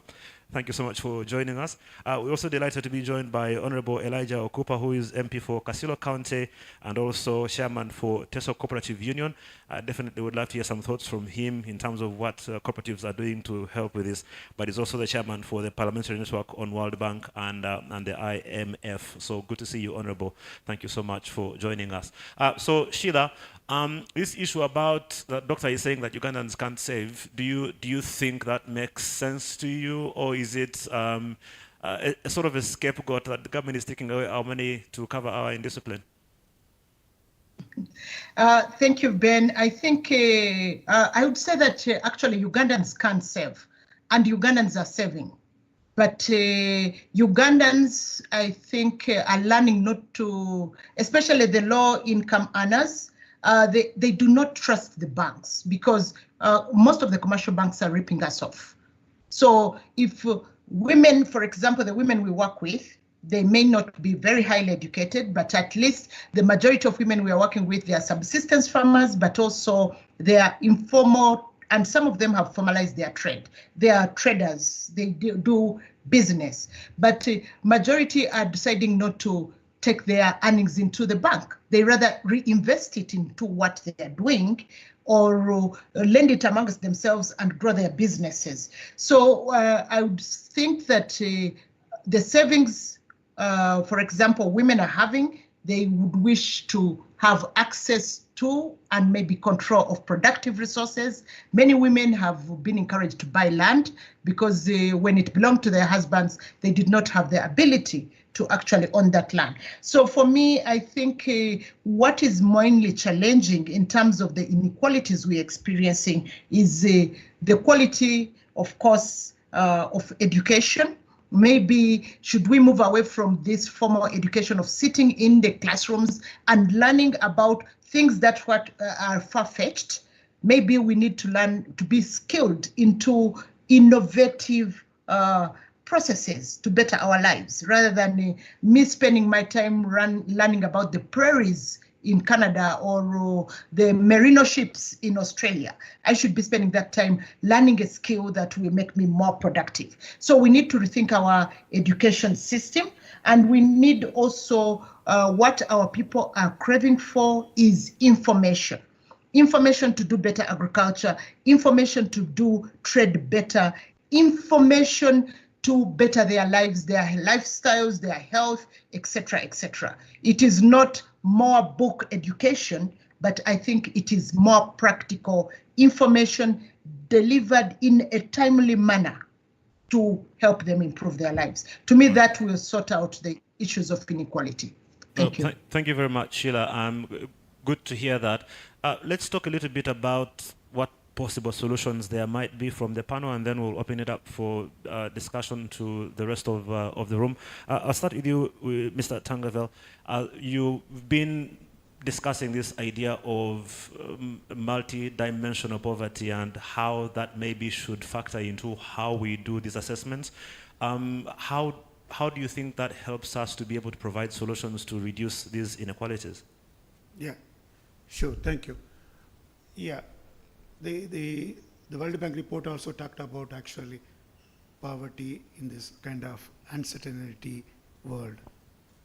As I said earlier, the last 3 years, not only Uganda, almost all the country faced multiple shocks. UNDP has been tracking this multidimensional, kind of indicators last 32 years. For the first time ever in the 32 years, the last 2 years, 90% of the country in the world, 90% of the country, which is about 150 countries, experienced decline in the Human Development Index because of the education, health, and other things. So that's the kind of context we are talking about.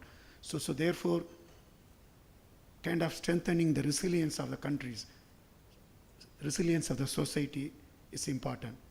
So our recent Human Development Report, Global Human Development Report 2022, talked about the three I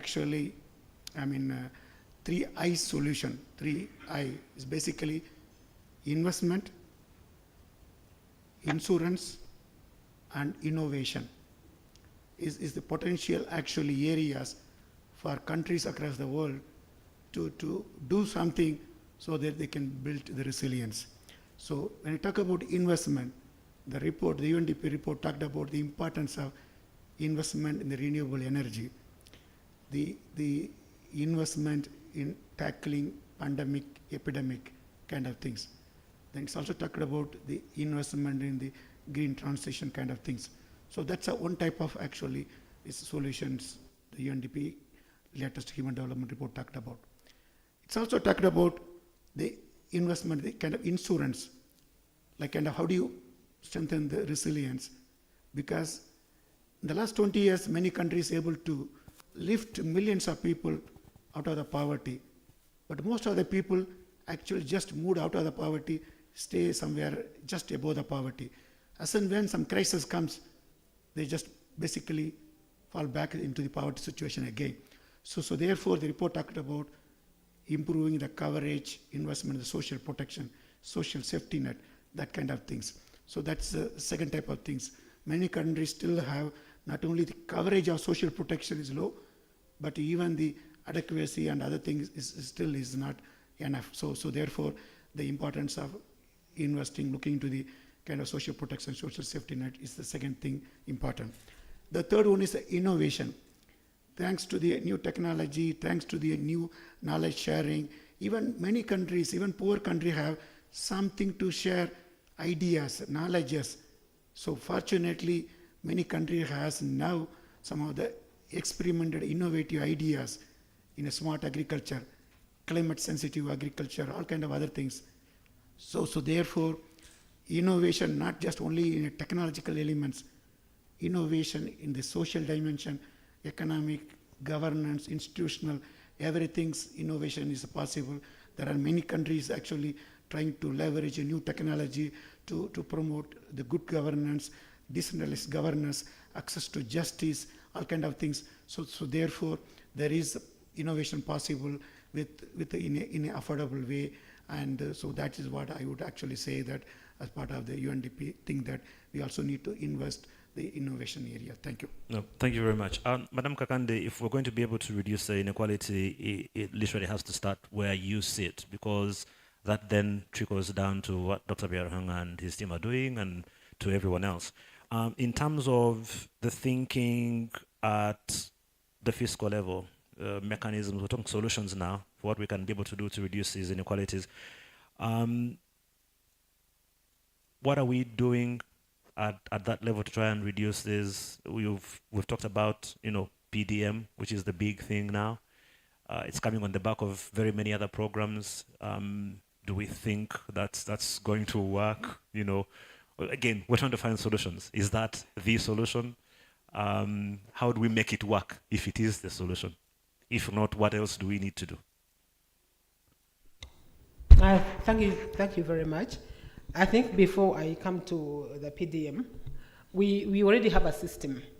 It's a legal requirement, for example, that when you bring in your budget, you must show that you're addressing equity issues. So it's a legal requirement, so we have that in place. I think the only thing is we should actually strengthen that mechanism to ensure that all implementers or people accessing public funds, they take that into account in terms of looking at the different equity issues. It can be gender, it can be geographical, disability, all sorts of inequalities. They're supposed to be addressed. So the mechanism is in place, and it's actually a legal requirement. But I think we just need to strengthen it and see that actually it's more effective. Now, the PDM. The question is, is PDM the answer? It's not a straight yes or no answer. PDM might help. It might help. Given that it's at the lower level, it's at the parish level, so it's close to the people. So it might help depending on how we do it. So I think one of the critical things with this PDM is coordination. PDM has 8 pillars. So what we are still grappling with is how well coordinated is the implementation of all the 8 pillars. Because my worry is, right now, I think we are running away with one pillar of financial inclusion, and that is not going to solve all the other issues of inequality. So I think we must look at coordination better at that level to make sure that all the other pillars do move with financial inclusion. Then maybe we will see a bit of reduction in terms of inequality. But having said that, if people can actually get that money, depending on what they do with the money, they can address other issues of inequality. So because people know what they want, if you give a group money and they put it in an enterprise, they get a higher income, that income should be used for them to get service. So if that thing really works, and I'm hoping it works, then we should make a difference at that level. So yeah, let's pray. Yeah, that's very encouraging. Prayer works, and of course, even as we put in the effort. Dr. Biarhanga, as we try and make sure PDM works by prayer and commitment and effort, I think it does help, doesn't it? What does the private sector do to try and help reduce these inequalities? Are there any things that you know of that are already in place that might help? Because, for example, if you look at PDM, we are currently trying to address the issue of financial inclusion. It's been the big thing. That money, that 100 million that is going to each of the parishes, eventually should help spur growth in the private sector, right? Is the private sector well linked to be able to position itself to take advantage of that? Thank you. I wouldn't want really to dwell on PDM for many reasons, which I'm sure you know. But to me, the idea of PDM is a very good one, but the devil is in the details, as you know. And the most important thing about it is if we use it to build the value chains, such that someone who is able to produce half or quarter ton of produce, it gets to the market and they get good price for what they have produced. I think that should be the most important thing in that PDM framework. That being said, one other thing we need to look at as a country is to appropriately guide our farmers. So today we are running away with macadamia, tomorrow is hash avocado, the following day is groundnuts, the following day is this. So we are producing a bit and bits of small things all over the place, and none of that can even meet the market demands, even when we go out there to look for markets. And His Excellency, the President, has been the leading champion of looking for markets. And we've really worked hard to look for those markets. But we are producing bits and bits. They can't even satisfy Nakasero market here. Secondly, we need to invest in actually addressing, mitigating climate change related challenges, but also navigating around our historical dependency on the environment to produce. I was interacting with one young man who went to the bank, borrowed 100 million, invested in passion fruits, and lost everything, including his house and 4 plots of land.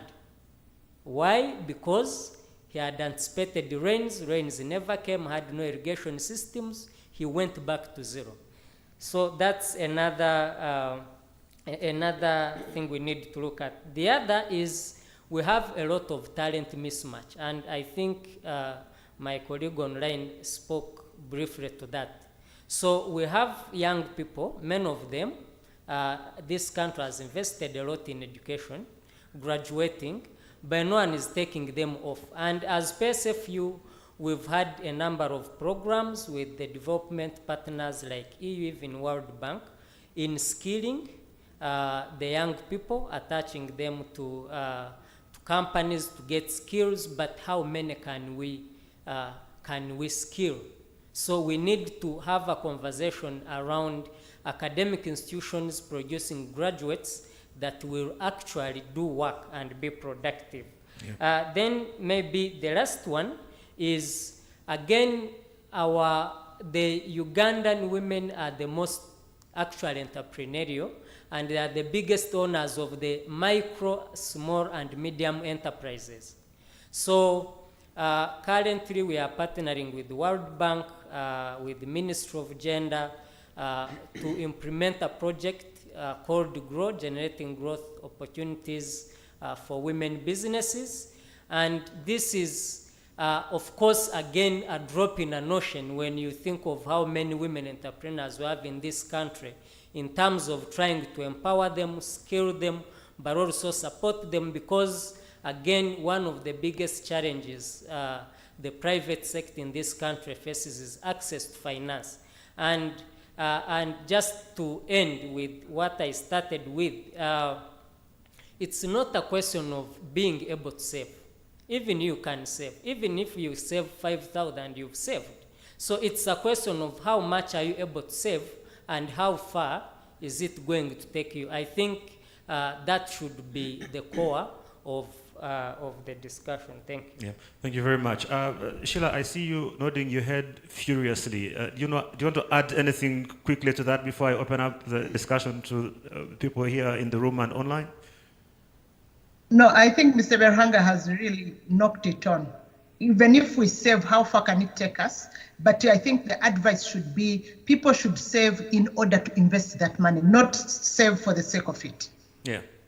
Thank you very much. And a very heartbreaking story there, Dr. Berhanga, about this young man who lost literally everything he had. And it's a story that you hear quite a bit. You also, in a way, preempted our next panel, especially around skilling. And we were having a chat about this earlier on with a couple of the people who are going to be on that panel, about how important that is. I studied computer science and statistics, which is why I was taught by Madame Kakandi at Makerere University many, many years ago. but I've never had a chance to practice computer science or statistics, apart from being able to analyze Dr. Aziz's works because I'm, moderating a discussion. And so I'm one of those people who have been completely mismatched in terms of what I knew my skills are versus what I had to go and study at the university. And that discussion, I think, has to happen. But also in terms of where we go with digital transformation and what happens with that and how it impacts our human capital and human development. That's going to be our next panel. But before we get into that, I wanted to give an opportunity to ask both online. If you're joining us online, please do share questions and we'll pick those up for our panel and be able to share them. But I'll start with the people with us here in the room who might have a question. Again, a reminder for you, when we do come to you, please do stand for the sake of the camera so we can illuminate you to our audience online. Tell us what you do, and then you can ask a question or comment. Thank you very much, our panelists and colleagues here. My name is Paul Oktoy. I'm the Commissioner for Planning and Ministry of Energy. I'm representing the PS here. Mine is not really a question, but something for us to think about. This whole discussion about savings. In my village, literally everybody in my village is in some saving group of sorts. And I can tell you, actually, in our home alone, my father heads one savings group. Another mulamu of mine, a mulamu is a wife of your brother, has another savings group. And actually, by the end of the year, you find them with 10, 20, 15 million. It's not even in the banking system. So this money in circulation, fortunately, the governor is here. The money in circulation, that we call the money in circulation, part of it actually is not moving. It is stuck somewhere. I have another person who sells in the streets of, sells small merchandise in the streets of Mukono. As you are driving, those women who come in the evening, they sell small items on the road.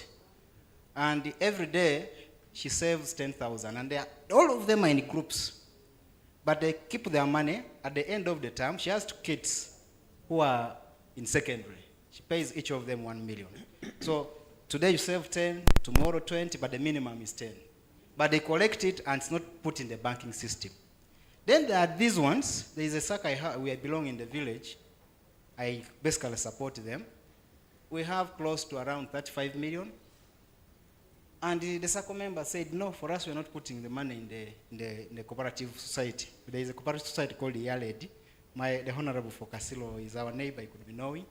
They said, no, we are keeping our money. So the money is there, and it's not in the cooperative. But there is also that money that you have, say, all members here have contributed, say, 300 million over time, and then it is saved with the cooperative, and then that cooperative goes and saves with the commercial bank. Now, when you are calculating the savings, for example, if you go and drill how many people have accounts, and then you divide by either the working population or that population that should be able to have an account, you may get a percentage. Then you say, these are the Ugandans who have savings.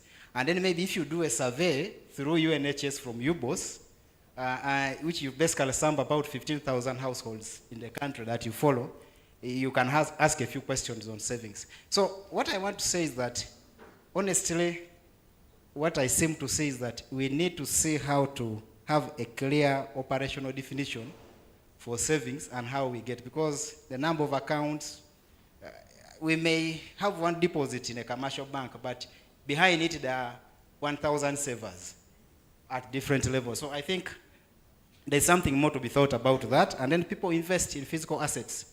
So I don't know the definition of savings as of now for Uganda. Thank you very much. Hello, my name is Joseph Olwen, and I work with Oxfam as the Program Manager for Governance and Accountability.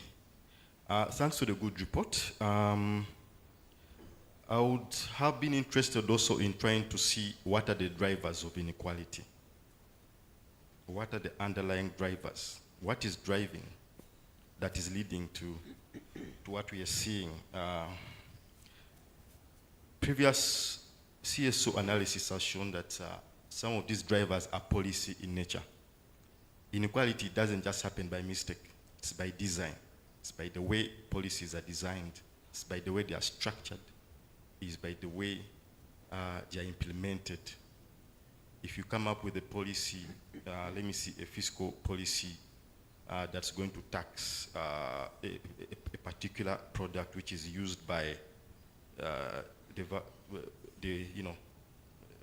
by the poor, it will have a bigger impact on them economically.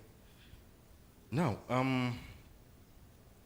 when COVID-19 came, it exposed the failures of austerity policy. And one of the biggest promoters of austerity have been international financial institutions like the IMF and the World Bank. And we've seen that market-based models have failed, and they will not deliver human rights and the fight against inequality. I think organizations like the IMF and the World Bank need to revise their approach. I think we need to review our past mistakes, and then we see how we can improve going forward in terms of how can we shift our policies and practices. How can we adopt right-based approaches to public services? For example, this should be reflected in our financing modalities, and also using our position as global influencers. Let me give an example. When COVID came, the World Bank emerged as one of the key. It provided emergency health funding to 71 countries globally. But our analysis showed that the projects that the World Bank supported during that time did not remove financial barriers like user fees. Millions of vulnerable people failed to access services at that time. So these are some of the things I'm saying. So when we're having these discussions, let's have a broad, holistic discussion, including the World Bank itself. Thanks. Thank you very much. And Mr. Paradivel, you had talked a little bit earlier about maybe being able to add some more data points in terms of when we're doing poverty assessments. So maybe you might want to speak a bit into that. What more data do we need to be able to include if we're going to be able to make it a bit more holistic, as he's mentioning? Please go ahead. We'll be picking some questions online as well. If you're joining us on YouTube or Microsoft Teams, please do ask your questions or comments, and we'll be more than glad to pick those up as we go along. Also, allow me to kindly introduce one of our main panelists who has arrived, our ED at the Uganda Communications Commission, Engineer Irene Kagwa-Sewankambo. It's good to see you. Thank you so much for joining us. You're very welcome. Just go ahead. Thank you, Dr. Aziz, for the report and the panel for helping us digest the discussions further. My name is Carol Namagembe, and I work with Civil Society Budget Advocacy Group. I think, Dr. Aziz, your third question should have been, how much have we invested to reduce inequality over the years? Because then we can be able to discuss this from an informed point of view. A few points are coming through. Margaret has tried to bring in some light on where have we been investing beyond the amounts, where have we been investing? And then we match that with, has this one actually brought in the change we want to see in terms of poverty levels? Since COVID hit, the government of Uganda started what we call repurposing the budget. And we have been asking, so what's the criteria around repurposing? Often you see money moved from one priority to another priority, and unfortunately, some of the sectors where we want this inequality to be reducing most have been the ones highly hit on the notion of economic recovery. So probably when we have such information, it can help us as a country reorganize our financing and put it into the right priorities. The other thing around financing that is affecting the country, often from our side, we see issues around budget discipline. We are being civil around it. We don't want to say the other things around it, but budget discipline is really, really hitting us hard. In the most recent audit report, we see in 2021-22, for example, we had supplementary budgets. But at the end of the financial year, we also note that even the approved budget was not fully absorbed. Those are some of the things that come through. Issues of misuse, wastage. But thirdly, do we have the right structure to deliver for government? We are discussing rationalization, but does the structure we have as a nation, the right one to change? In our organizations as civil society, whenever we do a strategic plan, we are forced to look into the structure we have internally, the competency levels, are they the right ones to deliver? So I think as a country, we also need to start discussing, does the current government structure we have the right one to deliver for us the change we want to see? Thank you so much. Thank you very much. There's an interesting question online, and we'll take just one or two more, and then we'll give our panel a chance to give their final thoughts. There's a question, I don't know if it goes to you, Madam Kakandi, or to Dr. Biaruhanga, about the issue regarding the story that we had from Dr. Biaruhanga with this person who lost this money and their 4 plots of land because they borrowed money to grow passion fruits and lost all of it because of things that were beyond their control. Is there a place where the banks should bear some of that responsibility if I'm borrowing to go and grow passion fruits and I lose them because of rain? Honestly, it's not my fault. It's not like I ate the money, I planted passion fruits and the rain came and destroyed them.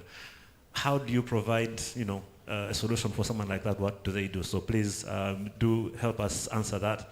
I don't know, does the Bank of Uganda have a policy with the commercial banks that would probably cover that sort of issue?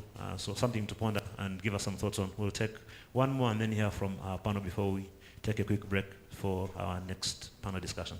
Yes, thank you. My name is Elana Kembabazi with the Initiative for Social and Economic Rights, and I'm so glad to see this report dovetail our findings and other civil society members, particularly following the pandemic.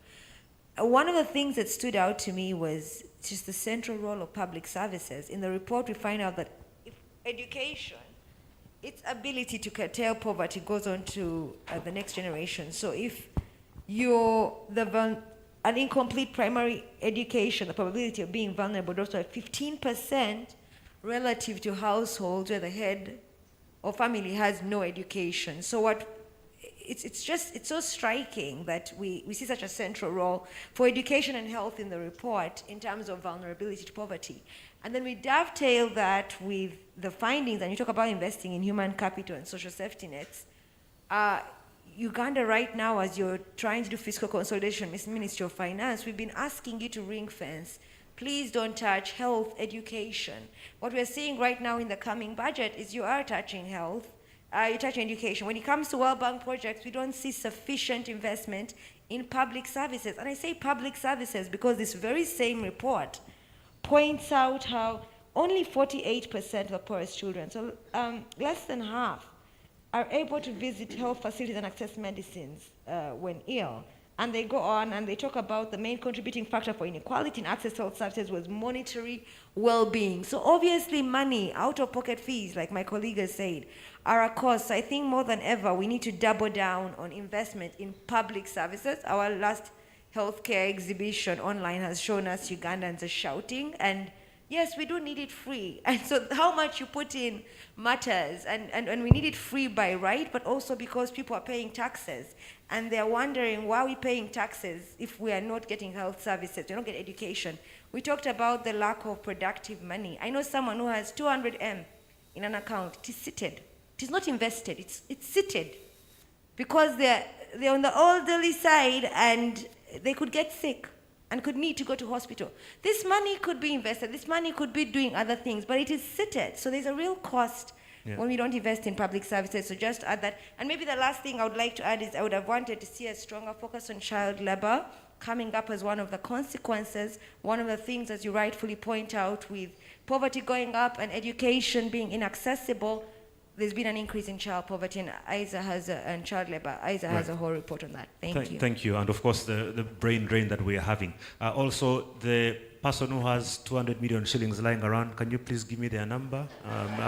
I'll come see you after so we can share that detail.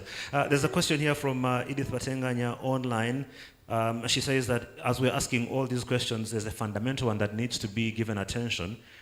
what's going on with our money. I think Mr. Governor, sir, someone knows that you're in the room, and so they've taken the opportunity, and they're saying, according to them, they feel like our money, I'm scared to use the word they used in the question because it seems a bit harsh, but she says, why is our money worthless?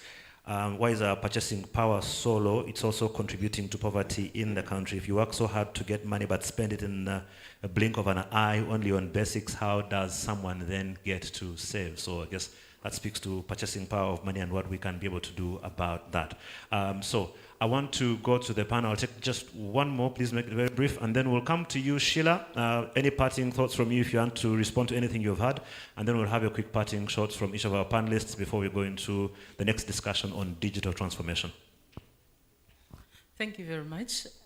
Dr. Nagov Margaret, lecturer at School of Computing and Information Sciences, Makerere University. I'm representing the Dean of the school. I have much as I have a lot from the IT aspect or computing aspect. From our discussions, I've realized that yes, we have a lot to do when it comes to policy. But the question is, how do we embrace research from academic institutions? I've not had anything of the sort. There are a lot of research on the shelves of libraries. For example, from the computing perspective, you'll be wondering why. When it comes to economy, today, yes, ICT is a driver in most of the sectors. So you may find that there's a lot of information, talks, research, findings from agriculture, and other sectors, health, plus. So maybe from a policy perspective, I wish through even the World Bank, we could also look at envisioning or utilizing research from academic institutions. The second one was, I think it was touched on by Dr. Mwine, Biarhanga, sorry. It's on aspect of value chain. When every time in terms of, when we talk about relieving ourselves or improving on the disparities when it comes to regions, distributions, inequalities, plus, you find that, yes, we have complained that agricultural levels are going down, but why? You may find that if you empower people when it comes to agro-processing, and you can be able to avail markets for their produce, trust me, Uganda is really very, very rich. So I think that's it from me. Thank you. Thank you very much. Let's get some parting shots from our panel. Sheila, we'll start with you.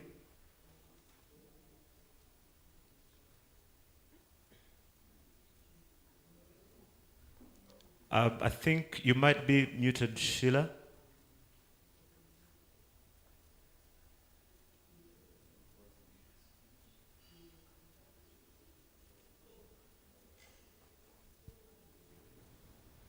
Sorry.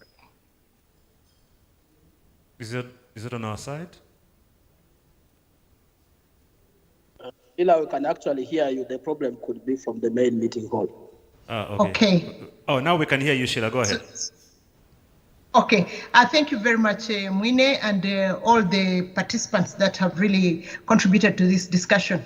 I think one thing that I would wish Dr. Aziz to highlight on or to explain to us, he, in the report and also in his presentation, he mentioned, he really put emphasis on the rural-urban migration.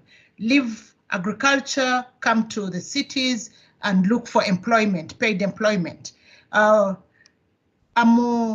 wondering what initiatives have been done to actually prepare for that rural-urban migration, because what we are seeing is more urban insecurity, because even the people living the agriculture, when they move into the urban areas, there is no paid employment for them. Instead, we will be having high crime rates and more economic instabilities. So if you could highlight, maybe I misread it, maybe I misread him, but I wish that could be clearly elaborated. Thank you. Thank you very much. Madam Kakande, any final thoughts from you very briefly, and then we'll have Dr. Aziz respond to that and then go on to our next panel. Thank you very much. Just to agree with my neighbor here that when you talk about poverty, actually you should be looking at multidimensional poverty, because if you look at consumption as a measure for poverty, it's misleading, because you find that a number of people have high consumption, when they're actually depleting their assets. So that is misconception in terms of having high consumption when you're actually servicing it through depletion of assets. Having said that, I think for us as government, that's the approach we are using. We are looking at poverty in a comprehensive way, and we've moved into the program approach, whereby we want to look at how sectors, the intersectoral linkages in terms of when you talk about a result or development, you look at a holistic outcome of a person. So you look at all aspects.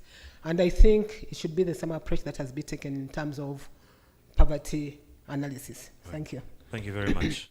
We hear from the UNDP as well. Very quick thoughts from you. Okay, thank you. Yeah, thank you for all the interesting questions, or comments, suggestions. I found actually two things maybe I can actually do while my co-panel member take other. One of the comment actually talked about the drivers of inequality or poverty kind of things.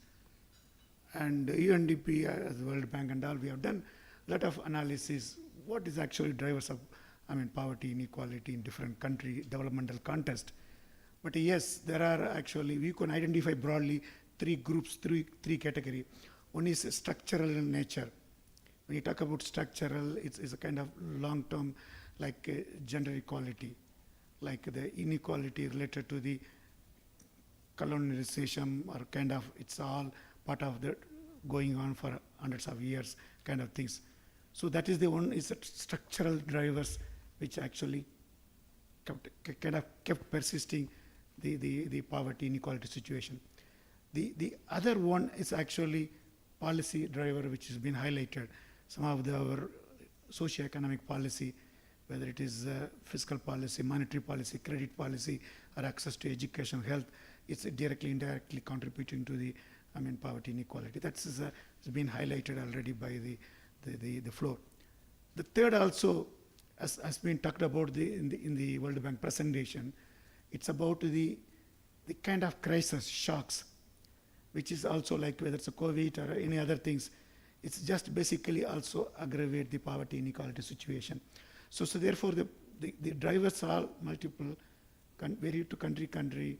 It's partly is a tradition, culture, partly policy. So therefore policy need also look into that, how we could actually try to invest. There are many countries able to actually address some of those inequality, through policy measure like Latin America and all, introduce the conditional cash transfer program when they found that the growth pattern was not sufficient to address those issues.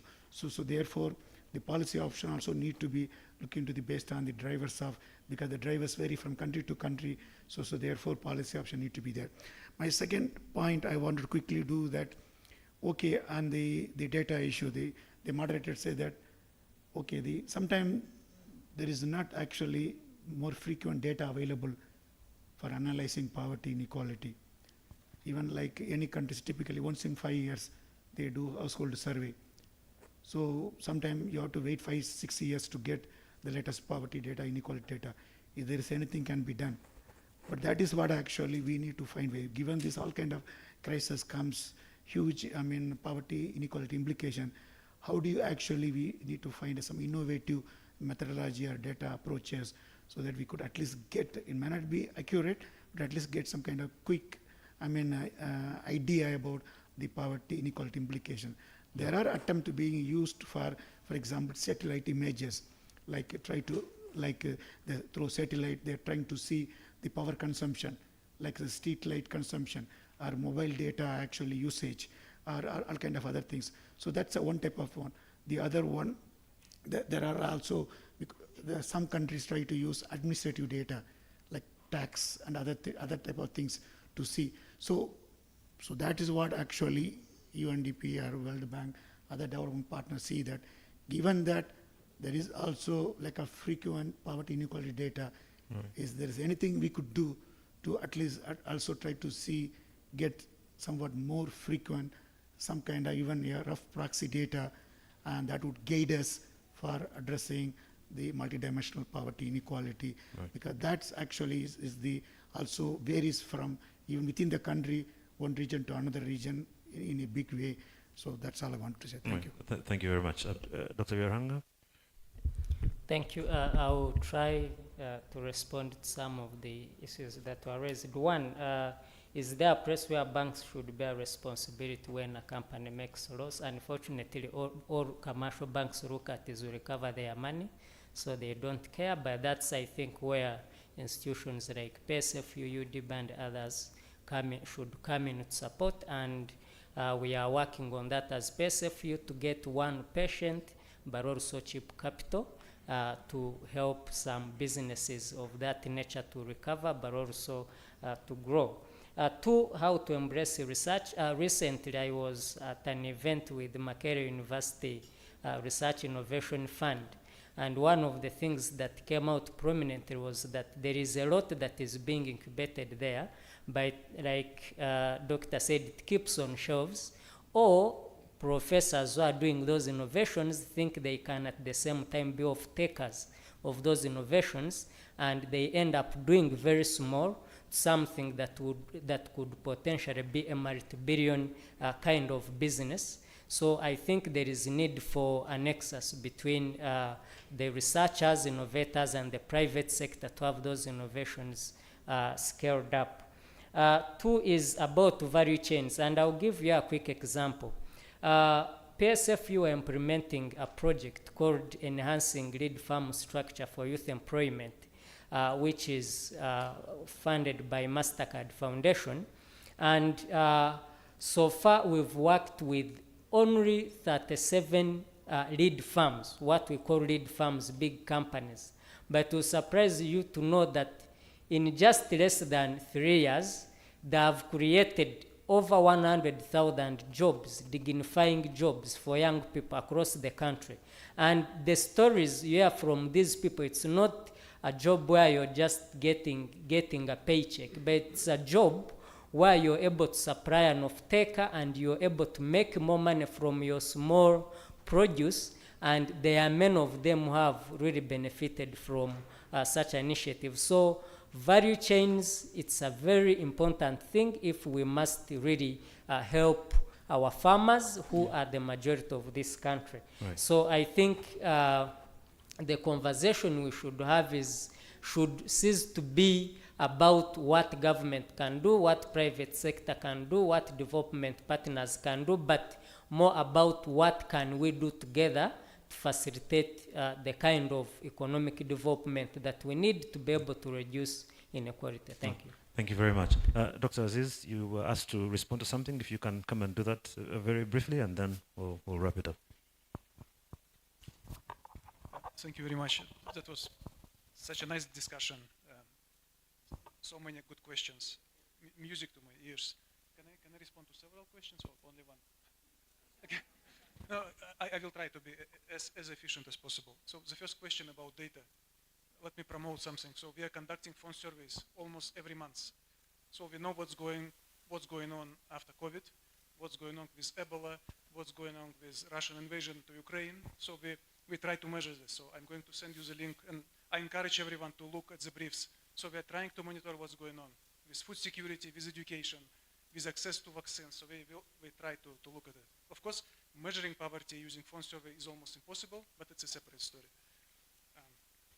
There were two people who spoke about quality of education, quality of health. That was such an important point. So unfortunately, in our analysis, we were constrained by data. So in data, you don't have questions about quality. But you're absolutely right. And I try to hint it that access doesn't mean good quality. But the point is well taken. For example, we can use DHS and construct HOI index, but then you will not have consumption. So yeah, a lot depends on the data. In terms of the urban policy, in no way we are saying everybody leave agriculture and move to urban areas. No, of course not. But there are no country in the world which develop and people remain in rural areas always. So urbanization is going to happen whether you like it or not. It's a question is whether the cities, Kampala and secondary cities are prepared to sustain this migration flows. I'm not an expert in urbanization, but at least having a public transportation can help a lot. So migrant can go to Kampala and return back home without a necessity to to stay in the city. Thank you. Thank you very much, Dr. Aziz. And I hope I'm not being politically incorrect in saying this, but I noticed one of the things you talked about, the Russia-Ukraine invasion, which is very personal to you because Dr. Aziz is actually from Ukraine, so we've had a couple of discussions about what's been going on there, and I know what you're dealing with. We've dealt with quite a number of things here over the years, and so our sympathies go out to you. I know you have family currently stuck in that situation right now, so our thoughts go out to you. Please give Dr. Aziz a very big thank you for a wonderful presentation for us, and also a wonderful panel, Madame Kakande, and to Panavinel. I've learned how to pronounce your name now. I'm almost proficient in Hindi. Dr. Biarahanga, and to you, Sheila. Regards to everyone in Nairobi. Send them our love. Hope to see you back in Kampala soon. Please feel free to come down, and a big thank you to our panel. So we should be going into our next discussion. This is going to be on digital transformation in Uganda, which is supposed to be starting a minute from now. But I would like to give an opportunity in case you need to do a quick bathroom break, maybe stretch your legs, grab a cup of coffee. We have some tea right outside. If you want to be able to do that, you can do it very quickly. And then we'll get on to what should be a very exciting discussion about digital transformation in Uganda and how that is going. And we have a really wonderful panel to lend their thoughts on that. So let's take a 3.5 minute break, if I can suggest, just to use the bathroom, or go, you can grab a cup of coffee and come back with it into the room, so that in the next 3.5 minutes, we can then get into our next panel. See you in a moment. Thank you.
Make their way back in the room.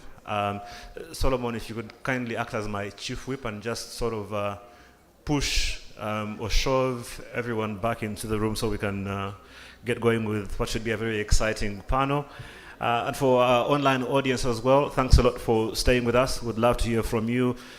Do continue to share your thoughts on what you're hearing as we talk about the poverty assessment for Uganda and what we can do to reduce poverty by strengthening resilience to make sure that we accelerate poverty reduction. That's our discussion this morning, and we are going to be talking now about digital transformation and what that looks like. And so I'll be introducing our panel within the next 2 minutes so we can get started, and then of course we'll have some final thoughts not only from the team at the World Bank, but also we'll hear from our very special chief guest, the Deputy Governor of the Bank of Uganda, who is with us in the room, and he'll be sharing some of his thoughts a little bit later on, and we look forward to that. Otherwise, we should be getting going in another minute or so.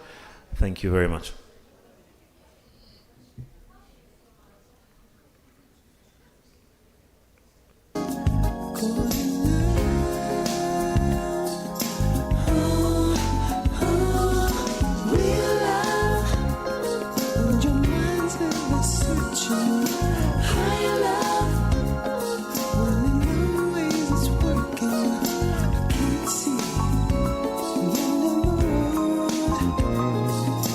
I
So we're going to get started with our next panel.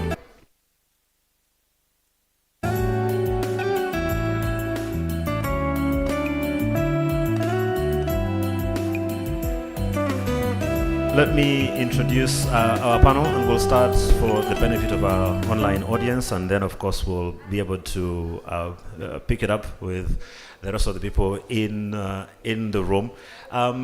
Joining us for our next panel discussion, we're going to be talking about digital transformation, and this is of course something very, very important and should be exciting for us to take a look into.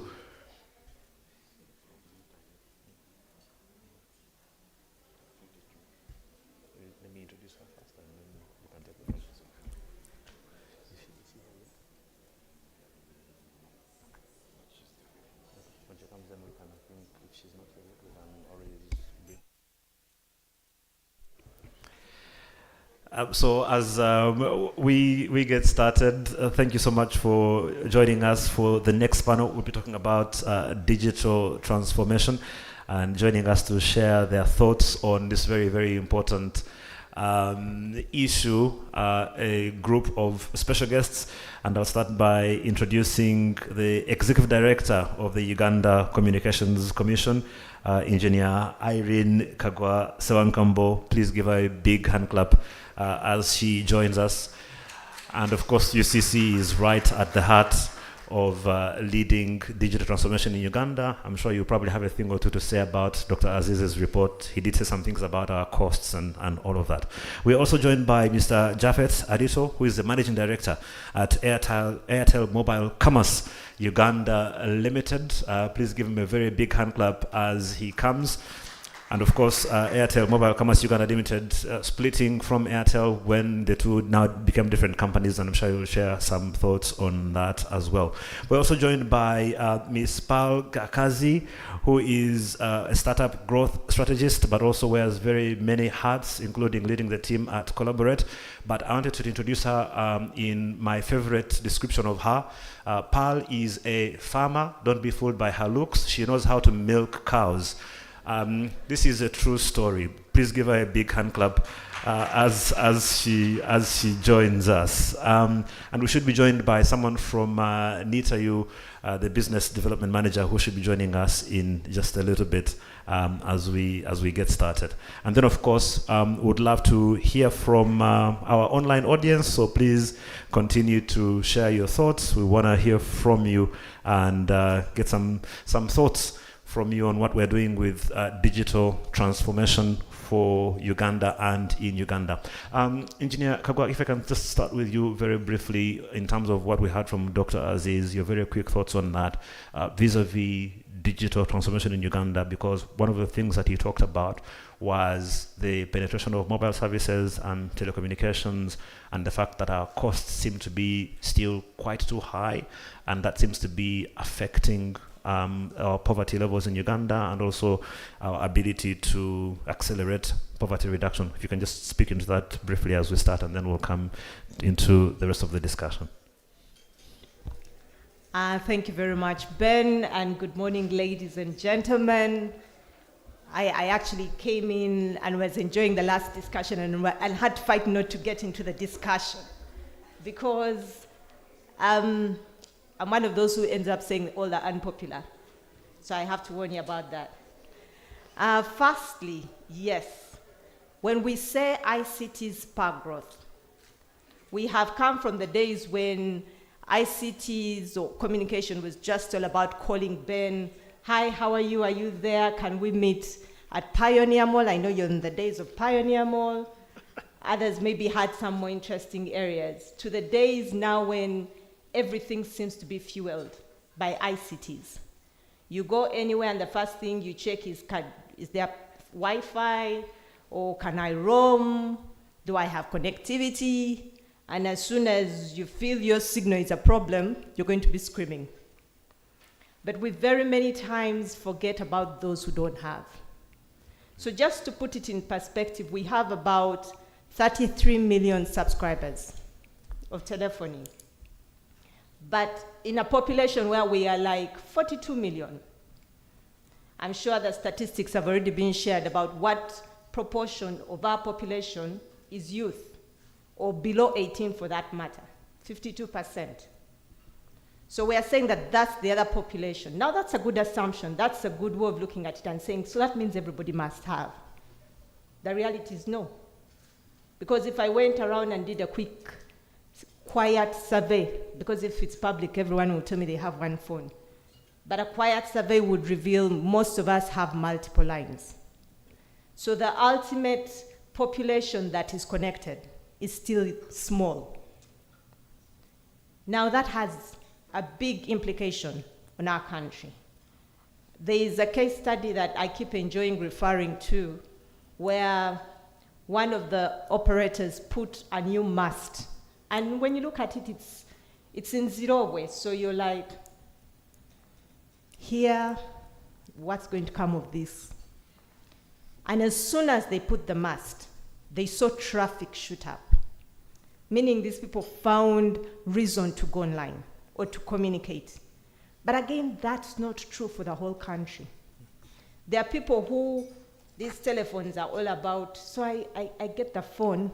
I'll use the example of agriculture. I buy a cow, I buy a phone. Where is it? Where is the value? I'm going to see my returns very fast. So there has to be purpose to that phone. We've seen with mobile money, and I'm sure he'll tell you about it. When we all started, I always remember back in 2010, we were thinking we're in trouble as Uganda because everyone was talking about e-commerce, mobile commerce. We didn't have credit cards. Very few people had debit cards. So for us, we're like a lost cause. But when mobile money came in, especially around 2013, we started seeing person-to-person exchange of mobile money. Today, we have point of sale, we have online applications that are using mobile money, but because it has purpose in the lives of these people. So when we talk about the poverty, the issue of ICTs, it is a double-edged sword. When we're talking about, again, even the cost of service, it's more than the operator sitting and deciding, I want this much. Yeah. There's an aspect of cost of doing business. I always compare, one of the examples I have In India, an operator will pay $1,500 for being hosted on a mast. In Uganda, it's 3,000. Why? Guess what? Power. We have most of our grids are on diesel power. Now today with this whole ESG craze, everybody's trying to do green. It comes at a cost. When you charge each mast as an individual, they don't get corporate rates. What is the repercussion in terms of the end user? I always compare this industry as one, I always use the example of the cake. I love cake, so forgive me. If I only share with my brother Michael, the two of us, we're going to eat nice chunks. We'll go away smiling. If we have to share with all of you in the room, I'll probably not be smiling by the time I get out because I'll end up just having a piece. So similarly, the size of our market, if only a few people, when I talk about the 33 subscribers, you might think all of them are actually having regular usage. Right. But as you see in the report, there are people who even have smartphones that only use them for voice, no data. So what is the actual size of market? People who only use it for Twitter or Netflix in the case of the guys, but that's the Kampala men, not the upcountry men. For them it's Twitter and all these social media. So the amount of data they are using is small. Yeah. And we want to share the cost to the number of users because a number of those costs are shared costs. So it is that we have to address not just the issues within the sector, but the exogenous costs that come in terms of cost of doing business in Uganda. I won't even talk about taxes today because I think everybody has done a good job for me. Because the cheapest cost of phone in Uganda, smartphone, before these latest promotions was 245,000 shillings. The last panel talked about the affordability of the homes, not even users, but homes. So how many people are we saying are going to afford a phone of 245,000? And on that phone, because we've been arguing, and I'll use the opportunity, since I have some of my colleagues from Ministry of Finance in the room, it has a tax. The data is going to be taxed. There's VAT, there's exercise duty. So ultimately, as I go to the final user, and with COVID we told them, please support the national cause. Waive your costs. And they could only waive costs for certain transactions because the rest, they have to pay the commission to the agents. You're not going to start telling an agent, do good cause, waive your money. So we need to actually look at the entire value chain if we have to address this issue. I'll go on and on, but let me be nice. No, and that's very good context for our discussion because it sort of lays a perfect foundation for the discussion that we want to have. And even as we continue doing that, allow me to introduce Julian Reju, who is a manager for business transformation at NITAU, representing the ED. Dr. Hatwib, please give her a big hand clap as she joins us on the panel as well. And so let me come to you, Paul, before I come to Japheth. We were having the chat early this morning over breakfast, you and I, and what Dr. Irene is talking about, Engineer Irene rather, buy a phone, buy a cow. Buy a phone, buy a cow. You chose to buy a cow. Right? Maybe you want to start from that because you're still, fairly young. So anyone looking at you would be thinking should probably want to be looking for an iPhone Max Pro, and yet you bought a cow. Yes. How do you relate that to our discussion around digital transformation? Why the cow and not the phone? So thank you, Ben. Good morning, everyone. My name is Pearl Gakazi. Afternoon now, actually. Okay, so my first introduction to cows was a cow called Gakazi. My dad had cows. He was a doctor. Don't get me. He had gone to school and he was a doctor. But being from a culture that keeps cows, he had cattle at home. We grew up with cattle, so we could milk and all that. But what's interesting, what I learned from my dad, to have buy-in from the family, he gave each everyone a cow, and he named it your name. So you can't see Gakazi struggling, right? You're gonna take care of Gakazi because Gakazi is you. That was my first introduction to agriculture and animal husbandry. Fast forward, after university, there's so many options for people. You could go look for a job, or you could be enterprising. I had a conversation with a man that was an off-taker that speak for people who go and buy agricultural goods, usually in the rural areas, and then take them to be sold. And this gentleman was making a killing, and I couldn't believe that a person, a Sudanese, is coming to Uganda. No offense to any Sudanese here. Usually when people say that, offense is coming. But no offense to any Sudanese here, but Ugandans are a little more educated than many of their counterparts in East Africa, yeah? So to see that someone else who, again, back to the biases we always hold. This was my personal bias. To see someone that is coming from a country that ordinarily you've been told that is war-torn, and they're making money off, comfortably well in your country, it makes you wake up. So I had a conversation with the gentleman. I told him, you know what, I can introduce you to more farmers. I didn't know any farmer then. But I was thinking, if you can find farmers, I can find farmers, right? So I told him, I will introduce you to more farmers. Let's go ahead and look for these farmers together. And this is the aspect that comes in with transformation, because we need to think about delayed gratification. If you have 3 million shillings, you could look good with a smartphone, or rather with fancy clothes or a good holiday, or invest that 3 million so that tomorrow 3 million is nothing to you, right? Not in a wasteful manner, but so we had a conversation with this gentleman, and he encouraged me to begin selling to him grain. Right. So my introduction to agriculture, or personally as an individual, was someone showing me that looking for jobs isn't your only option as a young person going into the world. You could actually use the community around you. And he kept saying, it blows my mind how Ugandans are relaxed. Is it because you're blessed with food? Because you could do so much in your country. And I want you to be mentored by me and then grow from there. So that is how we went into transition. And I'm glad you're sharing that story, because when you link it into our discussion about digital transformation, while you did buy the cow, you also did eventually buy the phone, and the bulk of what you do. I did. A lot of what you do is now related to what's happening on the phone, and I'd want you at some point in a bit to share some thoughts on what that means for our young people, because that's really, really important in the era of digital transformation.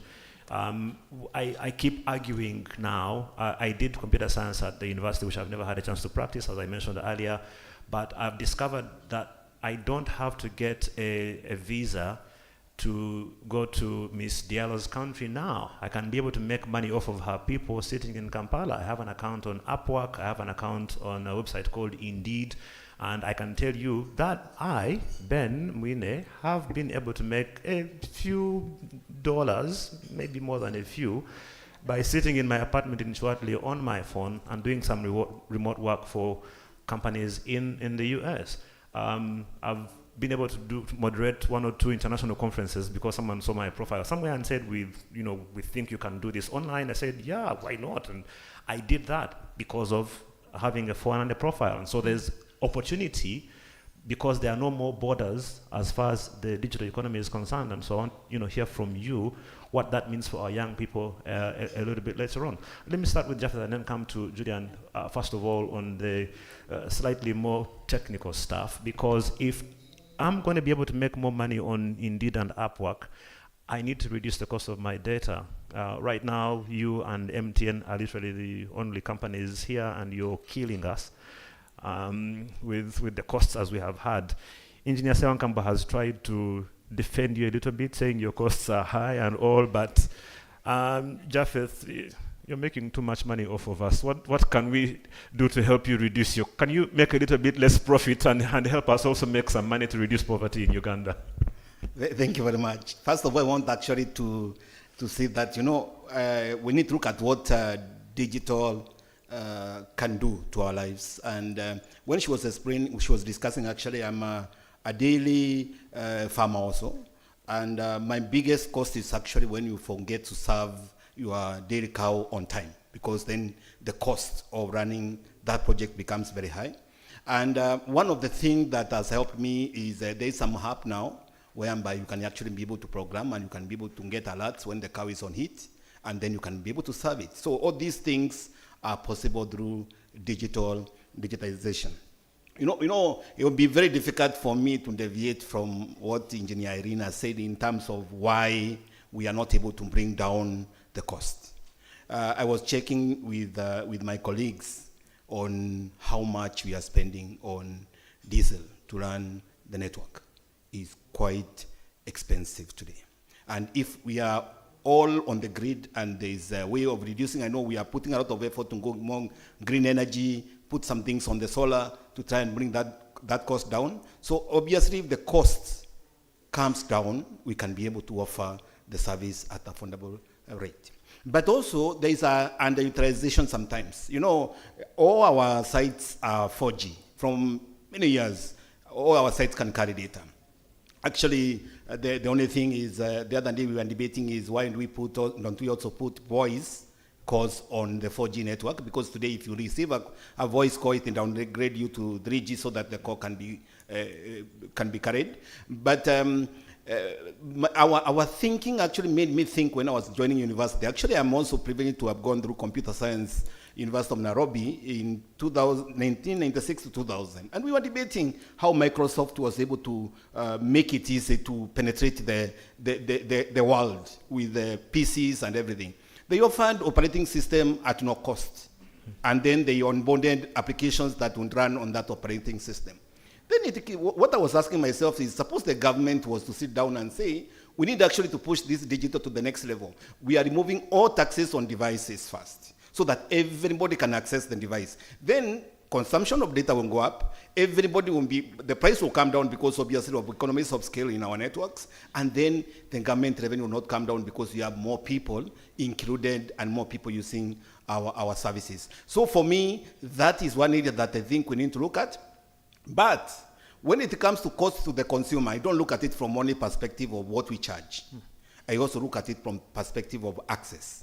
When I was growing up, I used to take a car. I used to take a matatu, for example, because I come from Nairobi, from Kenya, to go and buy airtime in the nearest town, because distribution was not there in the nearby town. Right. So that for me was a more painful exercise than the amount I was actually paying for that call, for that SMS, because that time data was not there. So we need to look at it in that context. And for me, what I feel we are in control as private sector is making sure access of airtime, access of connectivity is to the nearest level. It's actually arm's length from the customer. No customer should leave their comfort to go and look for airtime. Yeah. And this is exactly also what we are doing for having now, Telecom having built for us the infra that is accessible to us. When we look at now digitizing the payment, which is also part of where we are impacting the society, our work is to make sure that the access to financial services is driven to the nearest level.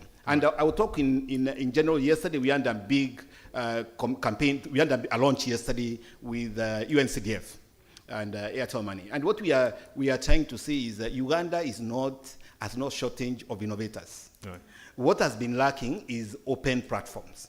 So what has been happening is we built the platform as mobile money operators, and we are creating what we call closed ecosystem, which nobody else can access. So yesterday we were launching the open APIs, and we were able to demonstrate that we have opened our platform with more than 10 APIs.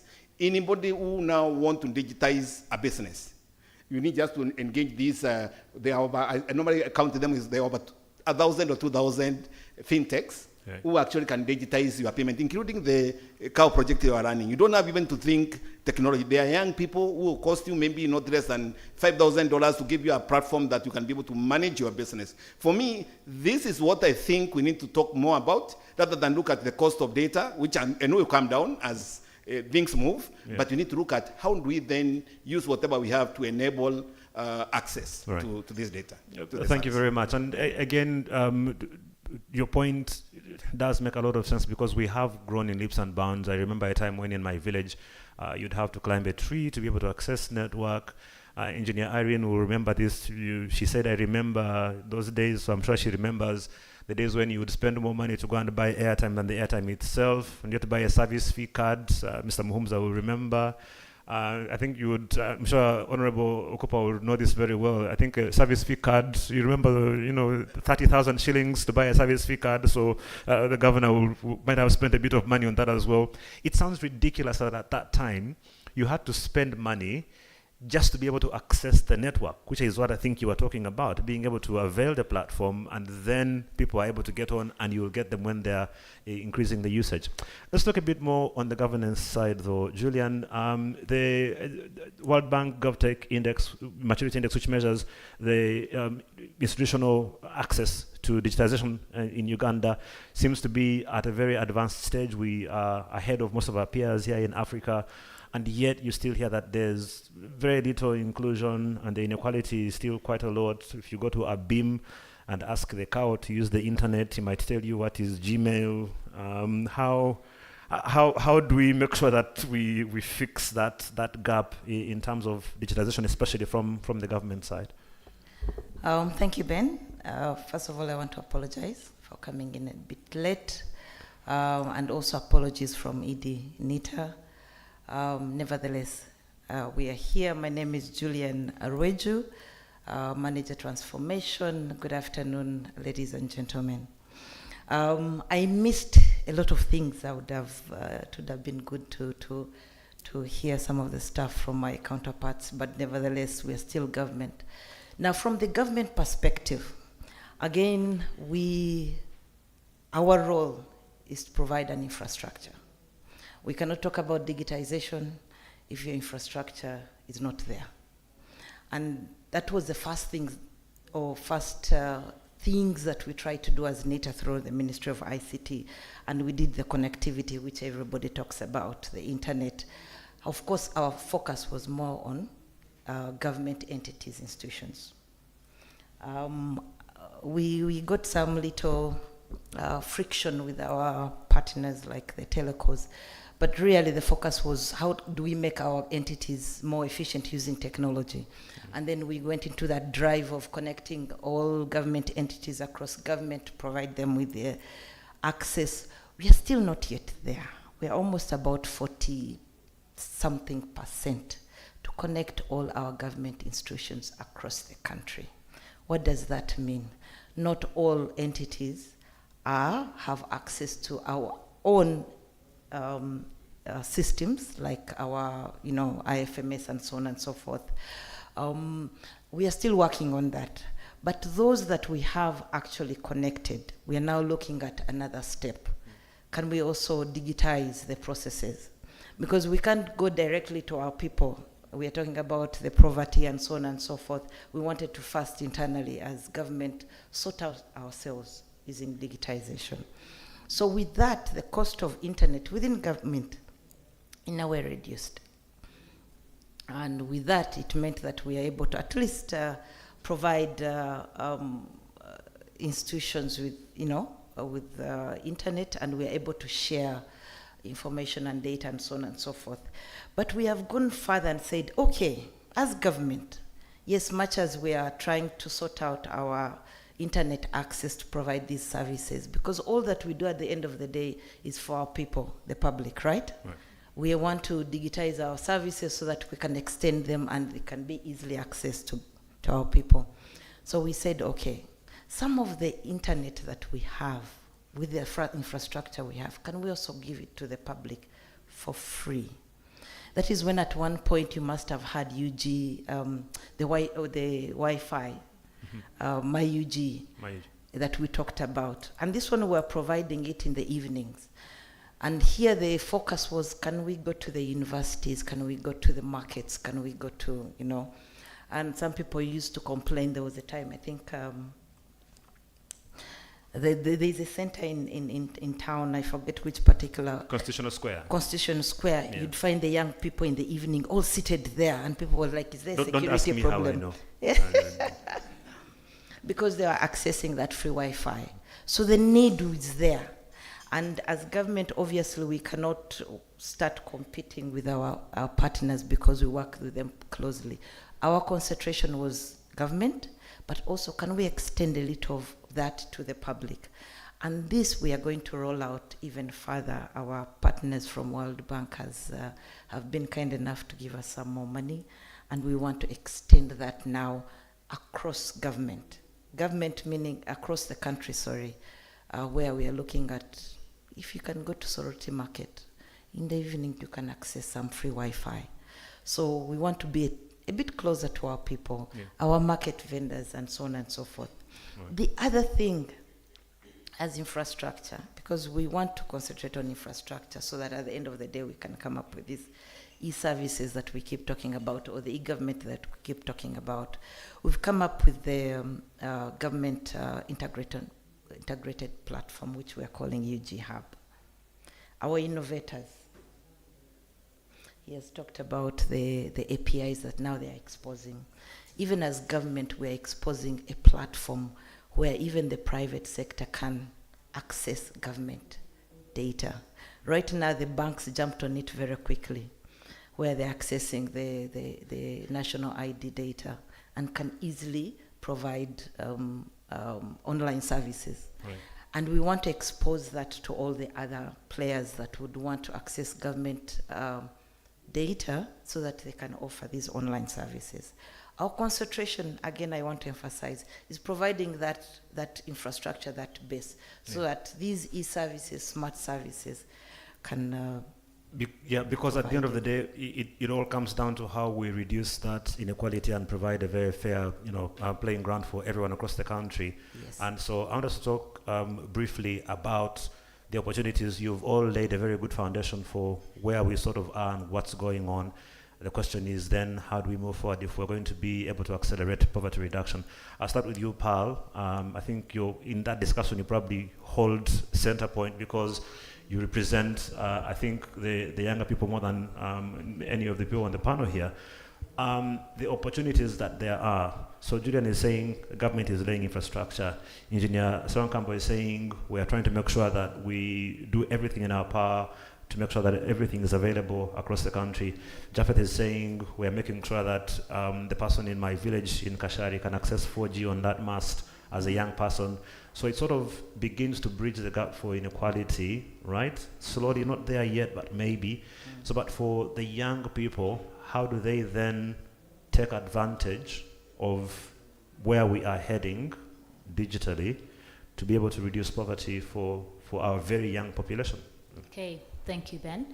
I want to go, I was a little upbeat earlier, but I'm going to get a little somber because the story about agriculture, there's a reason why Dr. Z's report indicates that the poorer people are in agriculture. It's not, one of the panelists thought Dr. Ziz was vulgarizing. I think that's the word she used. So you're getting it from the horse's mouth, a farmer, who's also digitally transformed, by the way. So I carry two hats that can bring perspective to this conversation. Agriculture, for those who are doing well in it, are able to industrialize. They're able to commercialize. Most people, that is not their reality. Agriculture is heavily capital intensive, extremely capital intensive for those who have to do value add. Yes, even if it's not value add, we had Dr. Biaruhanga speak about a young person whose crop, 100 million, went down the drains, right? So the point of this meeting today, or this conversation today, is to throw some light to why moving to digital is important for all of us. Now, when you're starting a business, when you're a young person, and the only item you have or you own is a smartphone, you are still able to monetize that phone. You are still able to make money off of that phone. Right now, the economies of scale built on digital and tech are so mind-blowing for any of us to ignore, right? You aren't building from scratch, but you will need a milling machine of maybe 3 million, and that is the one made in Katwe, for those who know Katwe. That's the one made in Katwe, 3 million shillings to begin milling your grain, for example. And that is for a small, agriculture is a volumes game, right? So when you look at now a young person who's underserved and their access to things like smartphones, laptops is the closest to an investment, then how do we teach them? How do we shift their understanding of a smartphone doesn't only have to be for Twitter, right? Irene mentions that young people have phones and they don't even know that they could do more with those phones. We know, all of us might know a person who is either an influencer, a content creator, a digital marketing expert, a developer. We have some developers here, do we? Any developers? We have some developers here. If you have a conversation with these young people, you will learn something, that today to make a shilling does not begin with 50 million. To make $1 does not begin with 20 million. So we have a platform called Collaborate. It's a talent marketplace. Right now, we have to think, if we're going to enable the underserved, two things. How do we increase their skill in the digital space? But then how do we introduce them to opportunities beyond their borders? Uganda has, I think, north of 700,000 ready-to-work youths every year. Ready-to-work youths, 700,000. No sector can consume those people. We can borrow a leaf from India, for example. India has 1 billion plus people, and one thing they realized that even if we did our best, we shall never create all the jobs within the same economy. Let's upskill these young people in the digital skills that they can, transferable digital skills that they can export without physically leaving India. In Uganda right now, we have one developed on our platform. His training ended in November 2022, but today, right now as I speak, he has got 4 development jobs on the platform. That would never happen because his job opportunities are not coming from only Ugandans. His job opportunities are coming from Burundi. His job opportunities are coming from Australia. And there is so many of those type of people. So when we speak about transformation, digital transformation, and ask people to move from agriculture, it's not talking down agriculture. Agriculture is good. We love to eat. We want to eat. But how quickly, how much will it take us to put irrigation schemes in Nakapidipiditi? Entirely, the entire Nakapidipiditi, because that's what it takes. Yeah. That's the reality. You can't tell people irrigate with what? If my biggest capital was to grow groundnuts on a land like this, I think then that's where the talking down happens, because now you're telling me to irrigate. Quite honestly, what is going to be the contribution of my current capital to that irrigation? Whereas if you go right now to young people, we might want to notice that the time that it takes to learn these digital skills has been crunched. A developer who learned development, I think you will tell us about it, but by the time you learned programming, coding, the steps were too many to eventually get the skill. Today with AI, all those stages have been crunched down. It's like someone who learned a car in 1990 is different from someone who's learning a car today, because things have been simplified, right? So when you look at it from that angle of the skilling is not as difficult as our mind might tell us. To get young people to learn digital is actually easier than asking young people to be farmers. Yeah. It's the reality of the world we're living in. So thank you very much. And so we know that this is literally the future. And I want the rest of the panel to just shed some thoughts on this, and then we'll open it up to the House, and then we'll hear from our governor. But just to pick up on what Paul is saying, Engineer Irene, from your perspective, one as UCC, but also because you and Julian sort of represent the government, the understanding of how important the digital economy is and the possibilities it has for our young people. She's talked about the fact that we are having 700,000 employable youth coming out every year. We are not creating more than, at the most, maybe 9,000 jobs for them to be available for them to take up. The mismatch is very clear. And yet, when you think about the opportunities that there are, I'll give you two very quick examples. One is, I'm sure all of us have, maybe in the room, if you're Ugandan, you're familiar with the name Anne Kansime. Anne Kansime is a comedian here in Uganda who, at the moment, earns maybe about 5 or 6 times from her YouTube channel than she does from any gigs she does anywhere around the world. So just think about that for perspective. The second story is about a Kenyan young man and his sister. They're siblings. I don't know if Japheth knows them very well. These two kids, two young people, who are in Maasai land, last year at some point during COVID, right? So here's what happened. They happened to be watching an Indian movie, something from Bollywood, and they loved it. And so they recorded themselves on TikTok. I'm hoping everyone has heard of TikTok, right? Yeah, if you haven't, then you shouldn't be having this discussion with us. So these two young people started posting videos on TikTok of them miming some famous Bollywood movie songs.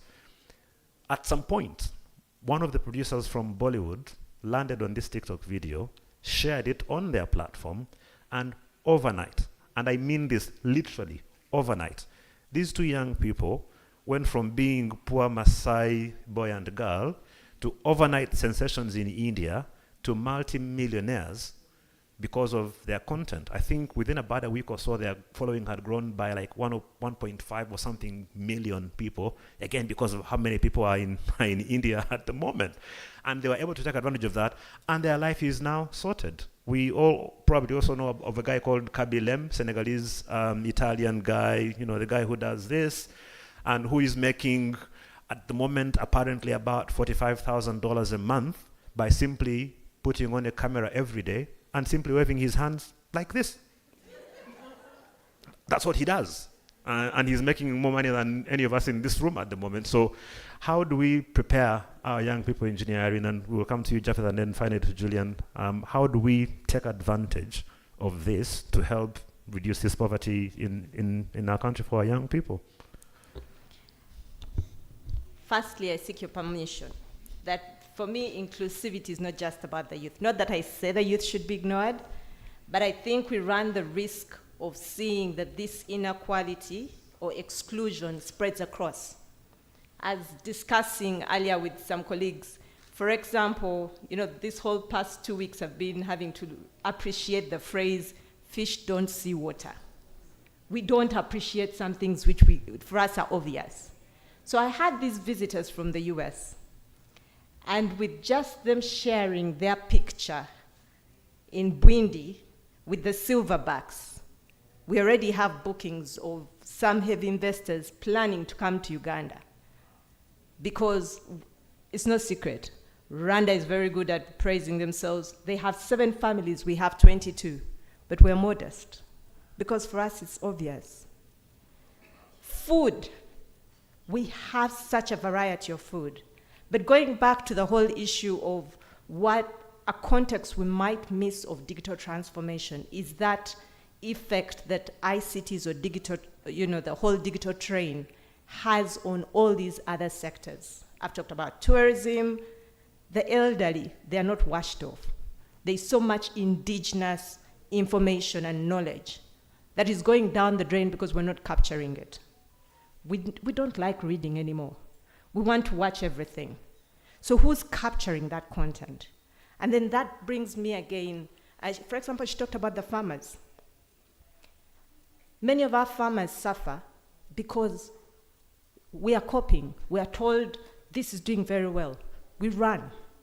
But we don't have access to weather information, price information, soil conditions. This is now information that is widely available. There are digital tools you can use. And it's an issue of how do we empower the farmers to know that ICTs make sense in their lives. Because if we put digital transformation at this level, whether it's only for the elite or you're supposed to be going to the broad context, it takes away the relevance in the daily lives of people. And what we need to start with is making it relevant in the daily lives. From UCC context, we realized these things are not obvious. Even if I challenged all of you in the room, none of you knows 100% the functionalities on your phone. None. Now, to a person who is probably unfamiliar with this, the first fear is, I'm going to spoil it. When you log on, how do you know how to get to whichever browser you want? Because you have to go into a browser to access all these. And this is what we end up thinking is very obvious to everyone, but it is not. So we have to do an awareness creation. You talked about the opportunities. That's the awareness. So that someone knows that beyond Twitter, there are other things I can do. I can also use my phone for this. That awareness has to be created. Then the skilling. We're not saying everybody should go and become a computer scientist. No. Even the basic, how do you switch on? With the basic phones, there's always the green button for call, red button for off. With broadband, it's not like that. You have to actually learn how to navigate. So we have to actually be purposeful and go into a digital literacy program. We have been running as Uganda Communications Commission, digital literacy campaigns. We have those ones for farmers where we're teaching them all the apps. There are so many apps that have been developed even by Ugandans for agriculture, but they are not known. The farmers are not using them because they don't know them. The last panel was talking about PDM. PDM, if the value chain is not paid attention to, you'll have so much produce in one part with no one to buy it. But ICTs can come to provide that linkage and therefore provide success. So we've been having digital literacy for farmers, SMEs, people finding out that, I don't have to suffer with all these bureaucracies along the value chain if I want to sell a product, you talked about Indeed, to somebody abroad. I can go online, and actually start importing. Exporting my products or importing spare parts much faster and cheaper without me having to go. Many people normally get shocked. They're like, you mean it's that easy? That's all I had to do? There's no other step? Very easy. We had hairdressers who are now also seeing how ICTs can go into their lives. Persons with disabilities. For many of us, these things are obvious. You can mouth read, but imagine if someone can't hear. They need a trainer that actually understands signing. Yeah. And these are things we have to be purposeful in. We've had youth. Many times we end up paying attention to only the youth that are in school, the school system. So yes, as UCC, we've supplied ICT school labs to over 1,300 schools. And as a result of that, you now have, as part of the curriculum, ICTs. But many of our children are not in school. So how do we empower them to harness ICTs? Because, there was a comment earlier and I was grumbling at the back there because I was saying, yes, education, I'm not negating it, it's important. But the fact is, most of the richest people in this country haven't gone very far in education. Right. So that shows that even as we plan for this inclusion, it shouldn't be limited to those in school. So as UCC, we went also in a deliberate youth training. And all we're teaching them is, you no longer need to buy, the cameras back there. I'm not saying, guys, you don't need those cameras. But these smartphones are everything. They are phone, they are calculator, they are a bank, they are wallet, they are all these gadgets. And we're saying, teach them how to create content. Teach them how to use, because Uganda is a naturally talented country. Yeah. In our days, before you Ben, our days, as we used to, dance, learn all these traditional folk songs in school, talent starts there. We groom it from that down there. So if we have this natural talent, how are we tapping into it? Yeah. How are we harnessing it so that we have more unconsumers?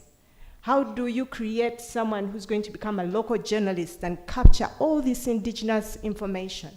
So we are doing a program where we get the youth in places and teach them how to use these basic tools. Right. Bottom line, a lot of this for us to realize the digital transformation. Yes, on the government side, we've required all the operators to cover 90% of the country. They are not happy at all. They always ask me, are the animals going to use connectivity? But when you're in a park, you all know that instant when you see a lion cross. You want to tell everybody about it that minute. And how you describe that experience at that time is different from how you'll describe it when you go back to the hotel. Yeah. So that's why we need connectivity in 90% of the country. But we need the literacy. And there's a whole, you just mentioned lions and all of that, and I think there's a huge linkage with what we do with digital, with tourism, yes, which is one of our biggest forex earners and should be one of our biggest, strengths as a country. I also do believe, and I think there are discussions going on about this. I know Airtel has been doing something in this direction, with UCC of course as well. The issue of entertainment and the creative sector, yes, and how important that is. I think the only business that has higher margins than being a drug dealer is the content creation. Just go and check, right? And people don't know. No, that's the reality. Am I lying? Even as a government, people don't yet, we end up looking at that sector as people who make noise, trouble causers, drug dealers, but we don't realize, as you say, that industry is very vital. Recently there's a hotel, and I keep boasting that now with this new movie about Chimp Empire, imagine how many people are going to know about Ngogo. Yeah. And maybe the Ugandans are saying, where? What? But people around the world will start booking holidays to come and visit this place because of that movie or that documentary. You have hotels that sell out because it appeared in a movie and someone says, wow, we were so quiet about Wakanda. But when Wakanda came out, we should all have been in the crater lakes taking pictures and saying, do you see the similarities between these two scenes? Everybody would start running to Bunyonyi safaris and that whole area to see the crater lakes, yeah, to see where this movie was made. So and that industry does not only employ the actors who we see in front of the screens, the camera people, screenplay, even carpenters who are doing the props, yeah, are all, the costume designers, makeup artists, the people who give you water, all that's employment. Thank you very much, Engineer Irene. So, Japheth, we hear from you in terms of what you think we can be able to do. I know we've already had a discussion about how to try and reduce costs, but in terms of opportunities, briefly, where do you see those opportunities coming from for our young people as the telecommunications sector grows? For example, Airtel, up until just a little while ago, was one company. You have two entities now, one that is dedicated strictly to the digital finance space, which you are running. You still have the one on the other side. So obviously there is growth and movement. Where do you see those opportunities for people? And then we'll hear very briefly from Paul and Julian, and then we'll open it up to the room in just a few moments. Yeah, thank you very much. For me, actually, when we think about innovation, the innovation that has changed Africa today, I will tell you how it was born, because I had the privilege of having to do this project at an initial stage, is being able to send money. And if I remember, the mobile money test in Kenya was actually done with a microfinance who said they had a challenge. When they give loans, collecting money was a problem.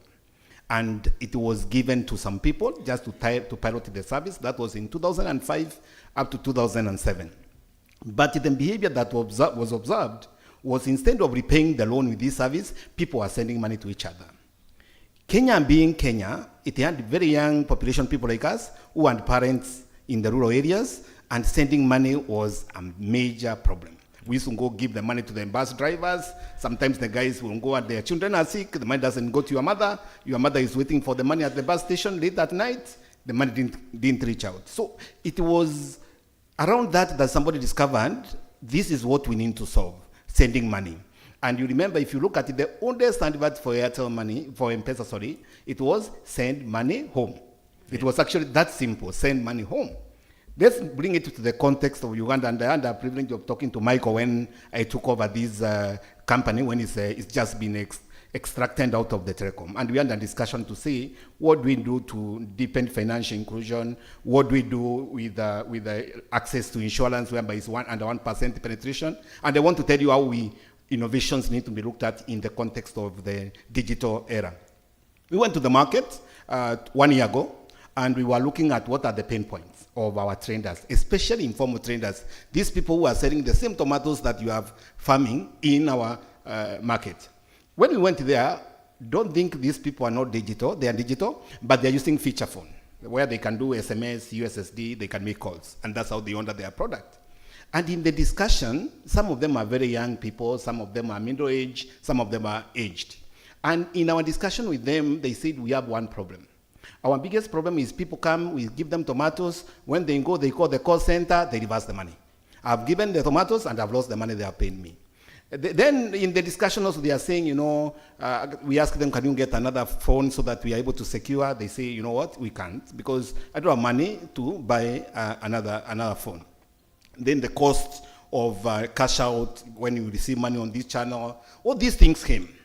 And then young girls, especially, men being men, they were able to share with us that, what happens? The man comes to buy from me and they want my number.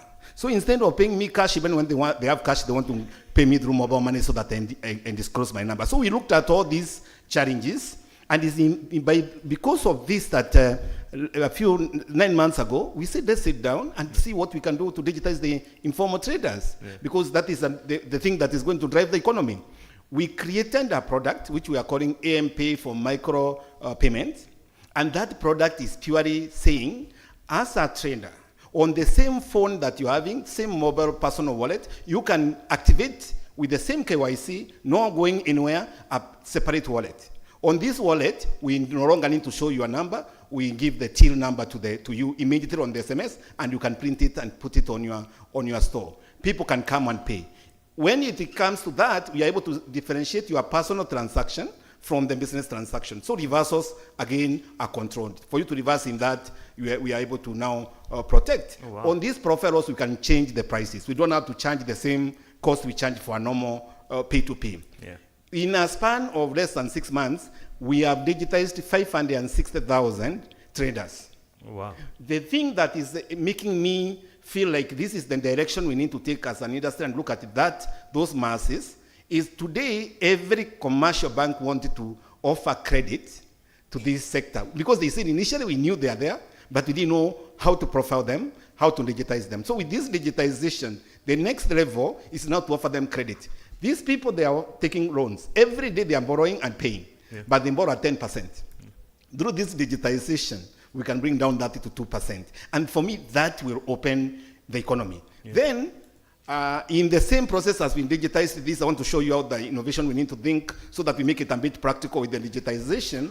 In the same breath, now we started getting most of the bonda riders somehow accepting to receive payment on the wallet. Then they told us, our biggest problem is, I have taken this bike on loan. If I get an accident today, by bad luck, I'm hospitalized. I can't pay this bike. It will be gone. I think, again, Michael has always been challenging us. I keep on referencing it. We said we need to go back to say, what is this person looking for? Some of them told us when they go to the hospital, by the time they come back, they take the TV that the children were watching, set it so that they can settle their bills. Yeah. And we said we need to enable these people, when they are hospitalized, to maintain their earning. So today, we have a product we are calling Hospital Center, which is less than 3 months old now in the ecosystem. What the Hospital Center is doing, with 1,000 Uganda shillings, 2,000 and 3,000. For every day you spend in the hospital, we are giving you 40,000 for the lower tier. We are giving you 60,000 for the 2,000, and we are giving you 100,000 if you spend you keep aside 3,000. In an unfortunate event, you die. For the lower tier, the lowest 1,000 per month, we are giving you 2 million just to make sure that the family does not go into deeper problems. Right. The other product we are giving 3 million, and for the higher tier we are giving 4 million. Most of the motorbike riders have joined this product because they have discovered they are always carrying accidents every time they are on the road. Yeah. And for me, when it comes to innovation and what we need to do as an industry, is to look at those basics. We should not think high-tech. High-tech will come automatically and we'll be able to employ a few, but the masses need to be uplifted so that we carry everybody. And for me, that is what I want to look at as inclusion, and making sure that we deepen financial inclusion. My ask is this. Today is not an issue of supply, an issue of demand. It's actually supply, because banks have been unable to give us enough capital because unfortunately, us as mobile money providers, we have to work with the bank as a balance sheet provider to offer digital credits. Yeah. If the other day I was looking at that, if I was be able to get around $60 million, the impact it can have by just offering this affordable credit, which is paid in a day, sometimes in a week, in 30 days, it will be enormous. And this is my biggest challenge. This is why I need to feel we need to go into that space and unlock the digital impact of the digitization. Thank you. Thank you very much. Very incredible to hear. I'm sorry, I haven't managed the time very well. I apologize. I think I got too caught up in how good the discussion was, so forgive me. We'll try and wrap it up as quickly as we can.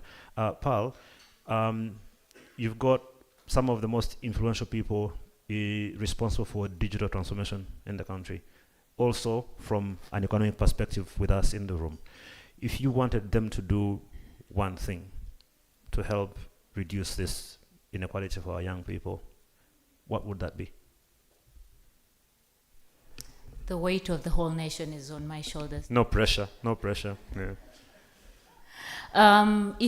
Why does it have to be one, Ben? Okay, if I could have one wish for the world, the world that we are occupying right now, is to, in meetings like this, you know, we speak of youths like they are in a silo, they're a small group. This country is made up of youths. 8, 10, if you walk around right now outside Kampala, 8 of the 10 people you're going to pass are young people. It's facts. And a nation is only as strong as its people, the economy can only be as strong as its people. Human capital. Human capital. So if there is one thing that we're going to open up for, we're going to do for them, is one, let's listen. Why I say listen, discourse is the beginning of everything. Was end in discourse, was begin in discourse. Strategy is very important, but you can't strategize when you've not involved the young people. You can't talk about their problems for them. You have to sit down with them. You can't talk down on them. You can't talk up with them. Talk with them. So that might seem simplified because there's not one solution out there that I can say right now and say, because then I'll have clustered maybe the women or the farmers or the kids in tech. But if we sat down and say, let's talk, let's have a conversation. What can we do for young people? Where do we begin? Of course, financial inclusion is where a lot of things change for most people. But financial inclusion, where are you going to put the focus? Is it agriculture? Or is it tech? Or is it digitalization that balances both? But you can't think for them without talking to them. It's just as simple as that. Yeah. Let's have a conversation. Agreed, absolutely. Julian, finally from you, we've heard a little bit about what needs to be done. Yeah. Can you tell us very, very quickly about what you're doing forward that might help in terms of helping Japheth bring his costs down? I'm sure UCC has already been making a lot of noise for you in terms of the things that they want. can you make some commitments to them on the things that you're doing that are going to help us be able to achieve this goal of ours? Just listening to Pearl, I mean, at the end of the day, we need to listen to the people. But what we, to summarize, I won't get so much, in providing the tools and the platforms for them, for their innovations, for them to be able to do what they want, they're best at. As government, let us provide the tools and the platforms. And here, the platforms I want to emphasize is the open data that government wants to provide so that they can tap in and do all the innovations that they want. Yeah. So that... how do we ensure that data doesn't get stolen, though? I really have a question about actually, that. that was the next point that I wanted to emphasize, that in all this digital transformation we're talking about, protection, security is very key. Yeah. And how do we ensure that data protection is catered for? And of course, as you know, government, we're emphasizing on the cyber laws a lot, and they are there to protect. So the awareness that the team is talking about, we also need to create more awareness about the laws that protect this transaction. You can put your content out there. People are doing a lot of things under AI. Right. So what are those laws that protect the people who are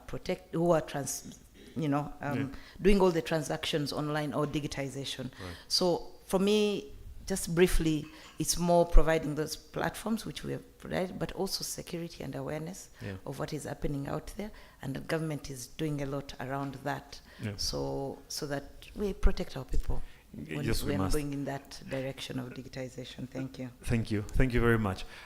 So we are at 4 minutes before 1. So our lunch is technically served, but before we do that, I do want us to hear from our Deputy Governor, Acting Governor at the Bank of Uganda. Before we do that, I will allow maybe just 1 or 2 very, very quick responses. If we can just get a mic. We have 1, 2. So we'll just do these 2.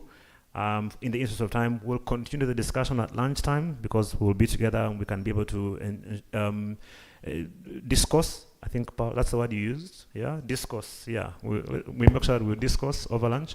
Please do stand, tell us your name, what you do, and very, very briefly, make sure it's only 1 question or comment that you're making. Okay, good afternoon, everyone. My name is Naitende Letitia. I work with Women in Technology Uganda. So I have one thing that is really burning.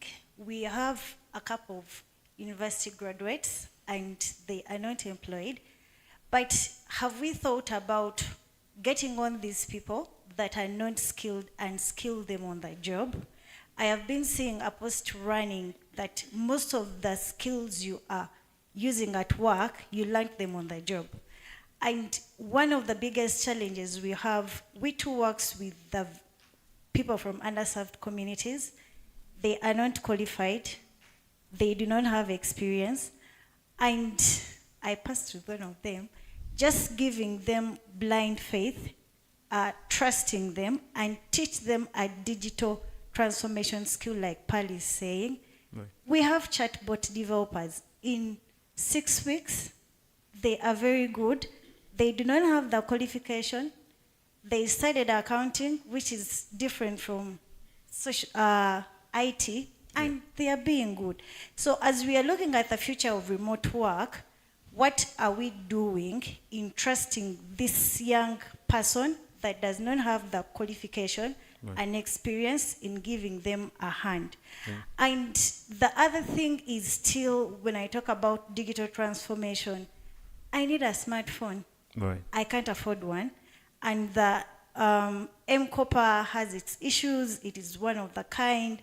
So, and some of the phones that we need, some of the applications that people are going to use for app work will not use the Techno has a product phone they have, which will not be supported by Upwork, which will not be supported by Adobe, by Illustrator. So tech infrastructure is very key, but how are we helping these young people out there? And because we I have to cut you off I am because finishing, of time. I am finishing. Sorry, WITO has a lab, and so many people have labs, but these computer labs are not convenient if you are thinking about remote work. Right. Thank you so much. Thank you very much. We'll just bring the mic to the front here. I can tell you, Letitia, that the way things are going these days, no one really pays attention to your qualifications unless you're hiring a doctor or an engineer.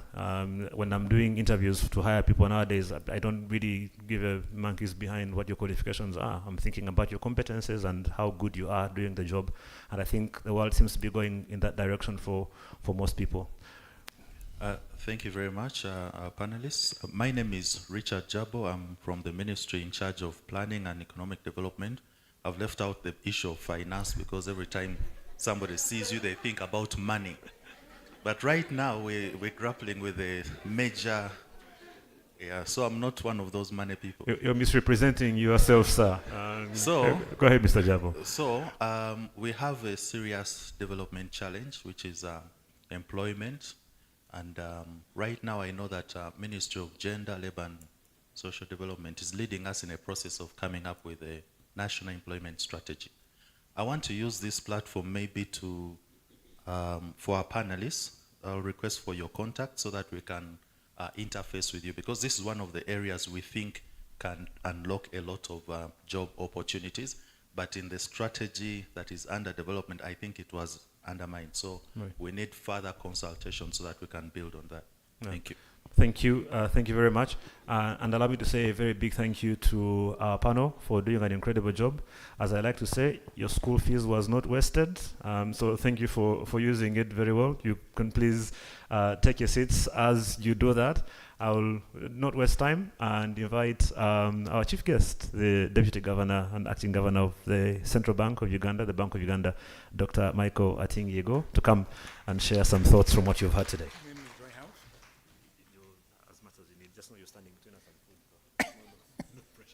Okay. I'm told I'm standing between you and lunch. So, distinguished participants, ladies and gentlemen, a very good afternoon to all of you. I'm really very pleased to speak at the closing session of the launch of the Uganda Poverty Assessment on strengthening resilience to accelerate poverty reduction in Uganda.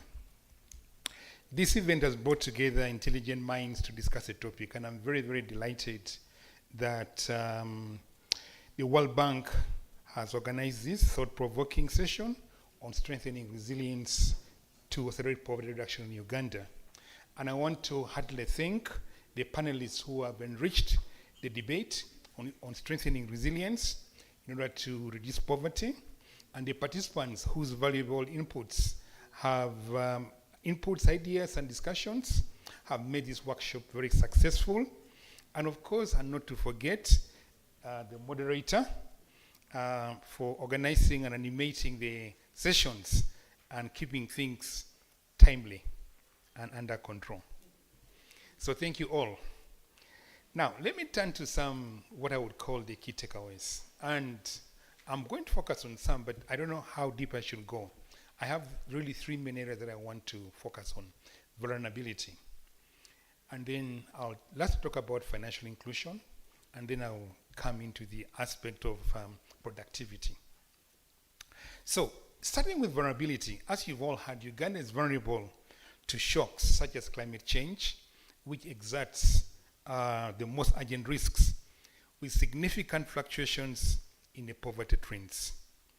Now, notwithstanding the government poverty reduction strategies, about 30% of the country's population are still poor, as in 2019/2020, from a poverty rate of about 30.7% in 2012/13. So almost the same. But there's something within that period that we need to observe. And that was what COVID-19 did in that period. Moreover, many Ugandans are clustered around the poverty line. That is the most vulnerable and dangerous thing. They are clustered around the poverty line. Therefore, they're vulnerable to shock. Any small shock just takes us back to poverty. So the question is, what do we need to do to move slightly above the poverty line, right?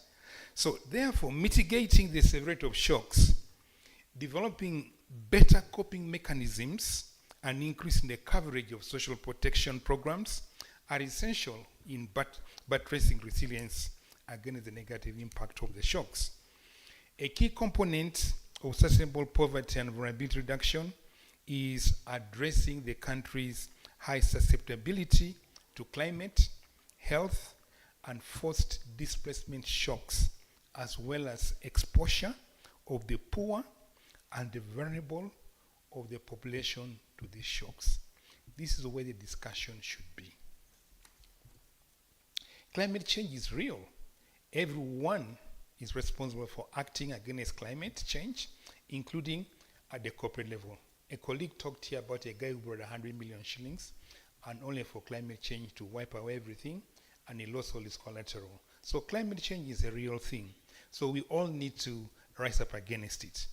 So at the corporate level, let's forget about the government. At the corporate level, we need to talk about environmental, social, and governance policies, which are vital for fostering sustainability by containing and hopefully reversing the negative impact of actions on the environment. On our part as a central bank, we are working with all the supervised financial institutions in Uganda to institutionalize ESG in the financial sector. We know that close to 70% of the Ugandan population is engaged in a rain-fed agriculture.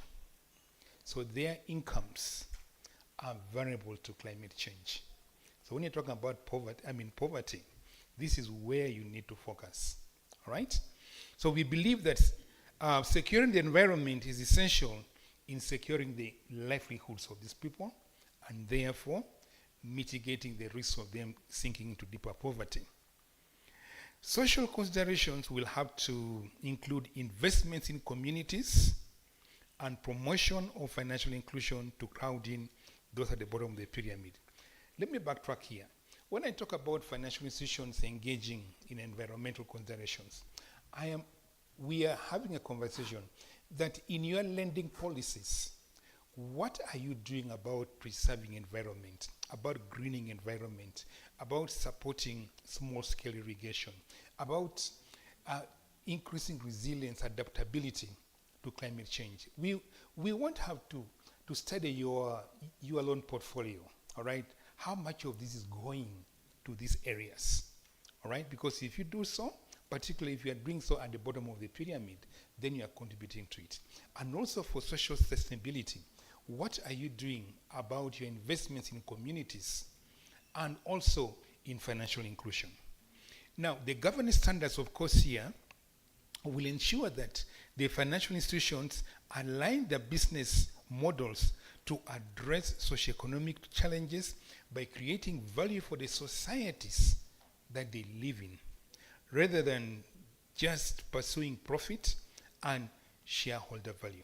So they need to invest more in the communities. So we believe that by investing more in the communities, we are tackling the issues that affect the poverty levels in the country.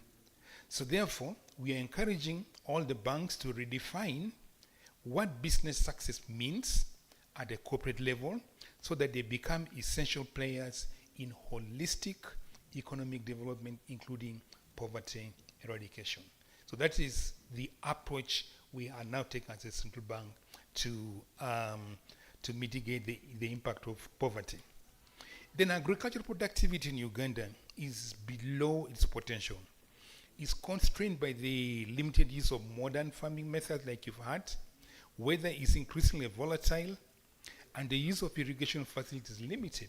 I think I was reading from the newspaper the day before yesterday that we're only exploiting 0.15% of our irrigatable land. And yet we could raise this to about 15%. It would have sufficient production of what we need in the country. So we need to, how can we really bring cost-effective irrigation mechanisms? So even what we saw in terms of the increase in productivity in 2017 was mainly associated with good weather rather than the improvements in the production practices. As a result, agricultural production in Uganda operates at the margin of its attainable potential. So some studies say that is only 40% of the potential. So just imagine if we could double that, where would we be in terms of production and I'll come to that. So you produce and then do what with what you produce. Then, of course, the aspect of value addition through agro-processing comes in, and then export promotion. And that is now the value chain that you're talking about that we mentioned. So we first of all need to increase production, productivity, agro-processing for value addition, and then we can talk about export and import substitution. So this is how we see it. So we believe that there's sufficient potential to raise agricultural productivity and bridge Uganda's yield gap. The main priorities to achieve this are very clear. Improving delivery of agricultural support services is being discussed here. Modern inputs to be available in the market on a timely basis. They need to build climate resilience as rainfall patterns have become more erratic, and integrating the smallholder farmers into commercial farming by improving agricultural markets. And then the aspect of inequality in consumption at the national level, from what I read, did not change much between 2016-17 and 2019-20. But again here, there were substantial changes within the urban and the rural areas. Urban inequality increased, especially during COVID-19, while rural inequality decreased significantly in the same period. Now, why did urban inequality increase in terms of consumption? Because the urban poor live hand to mouth. These are the guys, the Mansons, who construct houses. They go to Katwe, they push these wheelbarrows, they're shouting fast, fast, fast, fast. Now, when you lock down the economy, these guys' job is gone. They live daily, hand to mouth. So these guys' consumption fell drastically during the lockdown. And then most people also were sent back to the villages during COVID-19, and a majority of them ended up in agriculture. So you find that the consumption in the rural areas went up because there were more people who went back to agriculture. So there were those differences. So that also shows the level of the vulnerability that we face in Uganda.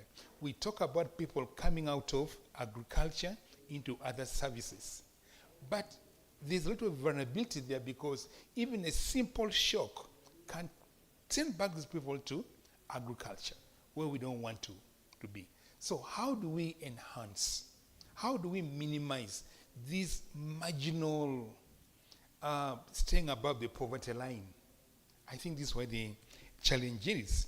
So we see that shocks that highlight the level of vulnerability in our economy. Then there are other aspects such as unequal access to opportunities, public services among the young population may hold back also productivity and income gains that could come from structural change. And then, of course, income generation strategies of the households are also impacted by their resilience capabilities, as reported frequency of extreme weather shocks, health, and other social things can affect their productivity. So, finally, the report findings are consistent with our long-held view that accelerating poverty reduction requires strategic interventions to increase the productivity and incomes of the poor households in rural and urban areas and strengthen our resilience to shocks, particularly rural areas. And that's now where I want to come in. We strongly believe that financial inclusion is key in increasing resilience and reducing vulnerabilities. So, on that note, I'm going to expound more on financial inclusion as a dynamic tool for attaining a multidimensional macroeconomic stability, sustainable and inclusive growth, employment generation, poverty reduction, and income equality. Financial inclusion promotes social inclusion through convenient access, availability, and usage of rule-based formal financial services by the newly banked, which are generally underprivileged population segment. They are mainly the vulnerable groups such as the rural dwellers, women, low-income families, the urban poor, that benefits enormously from essential financial services like savings, borrowing, payments, and insurance. Japheth has talked a bit about what we're doing in the central bank with all the payment service providers. You see, we are not just interested in people using mobile money just to transfer money and what have you. Yeah, it's good, it has reduced the cost. But we want financial products out of that mobile money platform. We want financial products such as micro savings, micro loans, and micro insurance. He told you of the insurance for health. If you look at the vulnerabilities most of the poor face, it is mainly health. It is mainly weather. And it's, you know, there are these risks that need to be insured, but they don't have access. The existing big insurance companies are asking for huge premiums for them to participate. But we see that the mobile platform is providing a convenient tool for some of these poor to be able to pay affordable premiums and yet get the services that they're insuring themselves in. So these are the kind of services we're thinking of promoting so that vulnerability is reduced. These services could be extended to even agriculture, to other areas. Likewise, he told you about the loans. Somebody is buying a lot of matoke, comes in the morning, it's offloaded, they don't have enough cash, they get a small loan, right? Buy 50 bunches of matoke.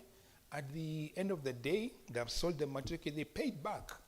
So that is helping them grow their businesses. But more importantly, they're establishing a track record of their borrowing and of their repayments and of their usage of money. Sooner or later, they will have a track record of their financial transactions, which even becomes a collateral that they could use for further borrowing for bigger loans. So there's a lot that financial products at the micro level can do to increase resilience to poverty. So consequently, the Bank of Uganda is aggressively pursuing financial inclusion. So in concert with the government and other stakeholders, we designed the first national financial inclusion strategy, 2017 to 2022, and registered commendable progress in financial inclusion. But of course, some gaps were identified during its implementation, and the specific interventions to address them are being incorporated in the new National Financial Inclusion Strategy, 2023 to 2027, which is pending. And again, let me give you an example. The financial sector deepening Uganda did a survey during the COVID-19 pandemic, which showed that 2 out of every 3 respondents could not raise 115,000 shillings, about $30 in 7 days, for emergencies, and that an overwhelming number of borrowers had to go to friends and families, all right, in the early month of the pandemic. In addition, the SDU survey also found that if you rank the amount of savings available from smallest to largest, the median amount of people had at any given amount of time was only 4,800 shillings, which is about $1.3. These are savings. But it's not for the lack of saving opportunities, right? It's just because the appropriate saving mechanism was not available. So they have also found that only 10% of the Ugandans use banks as their primary financial service, with 40% of the poorest and 47% of the middle income earners relying on savings group. So that's why I was saying that if we are going to reach the bottom of the pyramid, we need to change our mode of business, move away from banks. Let banks work together with the fintechs, like the telecom companies, all right? So that these telecom companies, fintechs, retail the savings and then wholesale them to the banks. They wholesale credit from the banks and retail this credit to the micro finance, to the micro enterprises. So this is a model that we need to adopt going forward. Because we believe that limited financial inclusion deprives the population of the transformative power of finance for powering enterprises and smoothing consumption to preserve welfare during shocks. So accordingly, the key focus for the next strategy will include reducing financial exclusion and access barriers to formal financial services, and this is going to be achieved through expanding financial service delivery channels to rural areas, promoting the uptake of digital financial services, and increasing formal financial account ownership. And then deepening and broadening the usage of the quality and affordable financial products. And again, I want to emphasize the point that was raised by Japheth, that we really see that these fintechs are key in increasing resilience, in bringing forth financial inclusion and socioeconomic transformation. And that's why we have it as one of our strategic objectives in the strategic plan for 2022 to 2027. You might recall that we have now moved away from fostering price stability and a sound financial sector to include in support of socioeconomic transformation. So all these aspects are here to deal with supporting socioeconomic transformation. That is why we are working very closely with these fintechs to ensure that we achieve our objectives, because we see this as a major avenue to helping us in achieving socioeconomic transformation. And then of course also we are going to strengthen financial consumer protection and capability, and then we are going to develop an inclusive green finance market, and then most importantly but not least is promoting inclusive finance to provide women with the tools for accumulating assets, generating income, managing financial risk, and fully participating in the economy. We believe that these strategic interventions will increase the productivity and incomes of the poor households and strengthen resilience to shocks, particularly in rural areas where the majority of the poor live. So distinguished participants, thank you for your valuable contributions to this thought-provoking session on strengthening resilience to accelerate poverty reduction in Uganda. We've learned that mitigating the severity of shocks, developing better coping mechanisms, and increasing the coverage of social protection programs are essential in buttressing resilience against negative impact of shocks. We also need to address climate change, improve agricultural productivity, reduce inequality, promote structural change in the economy. And as we move forward, let us remember that accelerating poverty reduction requires strategic interventions to increase productivity, create jobs, promote economic growth. Let us all play our part in ensuring a better Uganda for all. Thank you so much for listening to me, and God bless you all. A big thank you to our Deputy Governor.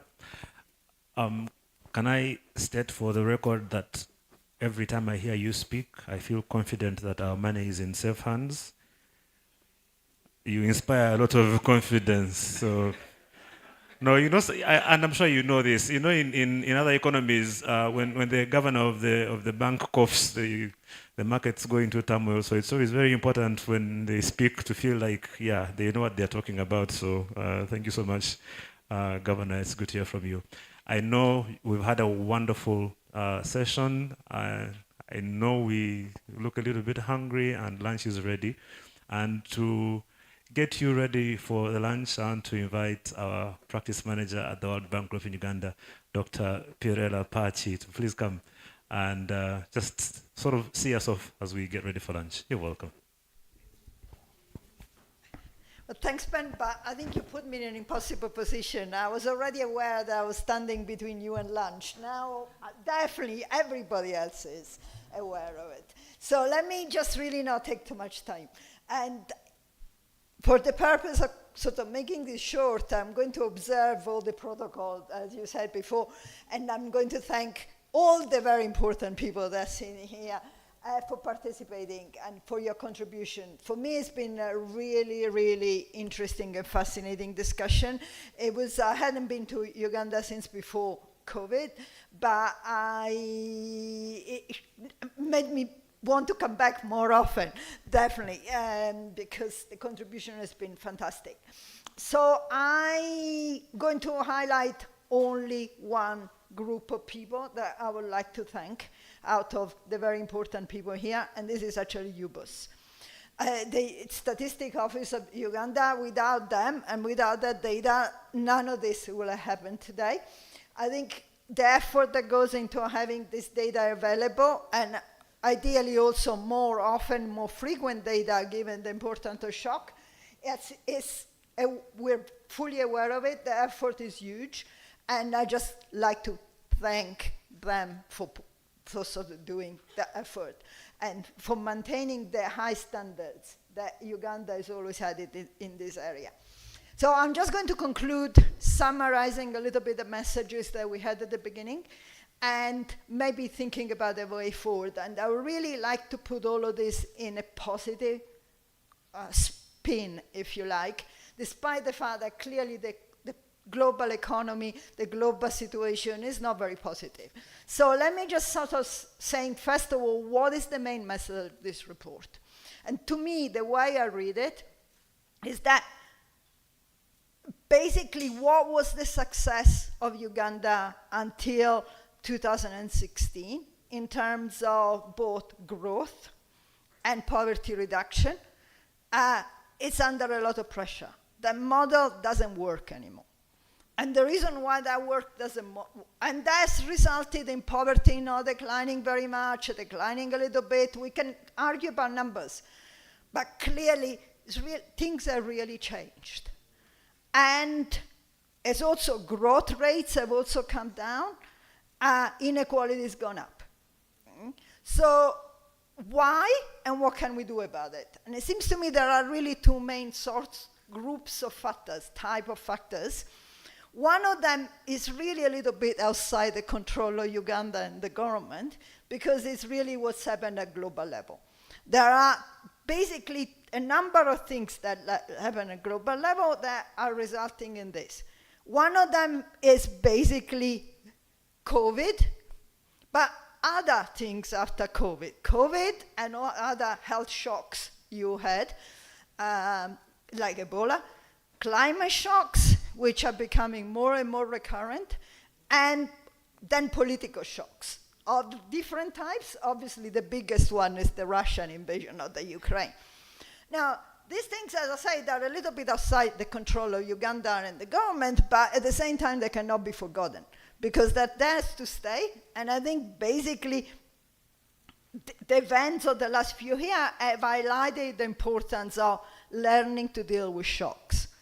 And there are two aspects to this. One is to mitigate the impact of the shocks, and the other one is, and the governor pointed out very well, is to develop more effective coping mechanism. Right? So first of all, let's talk about the mitigating tab. And let me take just one example, which is the climate change. Right? I mean, I live in Kenya, and we've been sort of dealing, like you have, with droughts, floods, and all these sorts of things. I mean, water management is clearly going to be very important. Climate smart agriculture is clearly going to be very important. But basically, the structure of the economy altogether is going to have to change, because why relying on agricultural product and good weather was very effective for Uganda for a long period in terms of generating growth, we can no longer do that. So if a family can, and I'm not arguing whether agriculture is a good thing or a bad thing, I'm just saying if a family can differentiate their income between agriculture and other factors, their exposure to risk is going to come down, right? So I think that's going to become very important. The ability of people to differentiate their income, generally. So that's one factor. The other one, basically, there's been a global slowdown in the economy. That's going to happen. We need to accept. This is going to have, and that's the governor knows this much better than I do, it's going to have really important repercussions, somebody mentioned it this morning, on basically the purchasing power parity or the currency, on interest rates and all these sorts of things. We need to be aware of it and do something about it. I think the other two things that we've spoken a little bit, one other thing that we've spoken a little bit less about this morning, but that to me is really important, is the fact that post-COVID and post-Russian invasion of the Ukraine, I think there has been a change in the economic geography that can actually create a real good opportunity for the more dynamic economies in Africa to take over responsibility for a lot of the creation of wealth within Africa. And that could be manufacturing that China is no longer producing. It could be agriculture that can sort of import of agriculture, things like that. But this is something that I think the free trade agreement for African free trade agreement and so on can open up opportunity. Finally, and we've spoken a lot about it this morning, clearly the crisis, COVID, the crisis of the last few years have highlighted the importance of the digital economy, of the digital development, digital infrastructure. But it's also meant that some countries have done very big leaps in this area over the last 3-4 years. And if you don't catch up with those countries, you're out. So I think the importance of doing that, catching up, has become really, really important. Finally, so this is all global and affects what you do, but again, you have little control over it. There are two, to me at least, really important issues that are most structural to the Uganda economy. The first one is demographics, and the second one is inequality.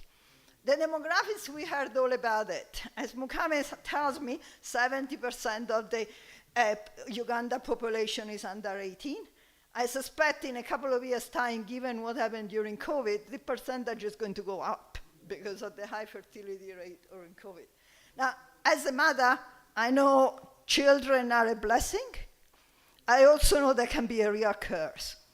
And I think what makes the difference between the two is that, well, they need to be fed, you need to spend time with them, you need to invest in their education, and you need to give them opportunities. If you don't do this, they turn on you. Now, I'm not saying whether this 70% of the population under 18 is going to be cursed here or a blessing, but I think you need to make it become a blessing. And I think this means basically you're going to have to do this investment in human capital, in jobs opportunity, in giving them access to digital, which otherwise is going to turn them into a potential curse. Okay? Now, the last one, and I'm going to finish with this, is inequality. Now, there is a huge, your inequality, we can argue it's gone up, it's gone down.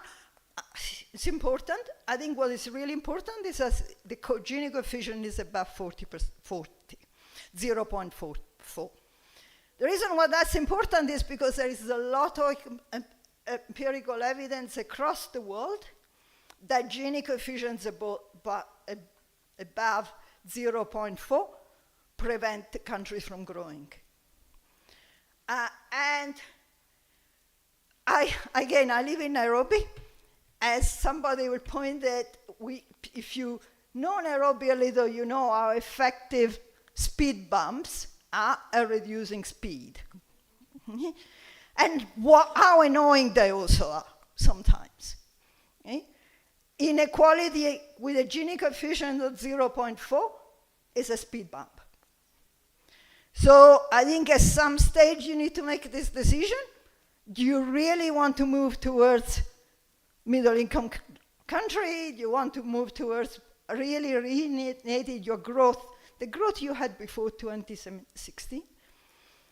If so, the inequality needs to be addressed. And that, I think, to some extent also solves the previous issue of the curse versus blessing of the youth. Everybody, all the under 18, need to be provided with the opportunities they need to actually become productive. Somebody this morning was mentioning the productivity. The World Bank actually has a human capital index, whatever, that shows how much more productive the country could be if their inequality, if their children had better opportunities. I think the one for Uganda is less than 40 again. So the country is, so could be 60% more productive if the children have better opportunities. I think as a governor of the bank, the Ministry of Finance, I'm not sure you want to lose that 60%.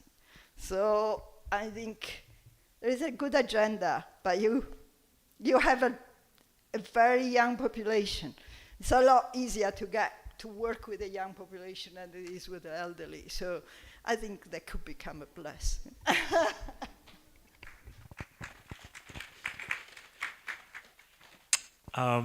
Grazie mille.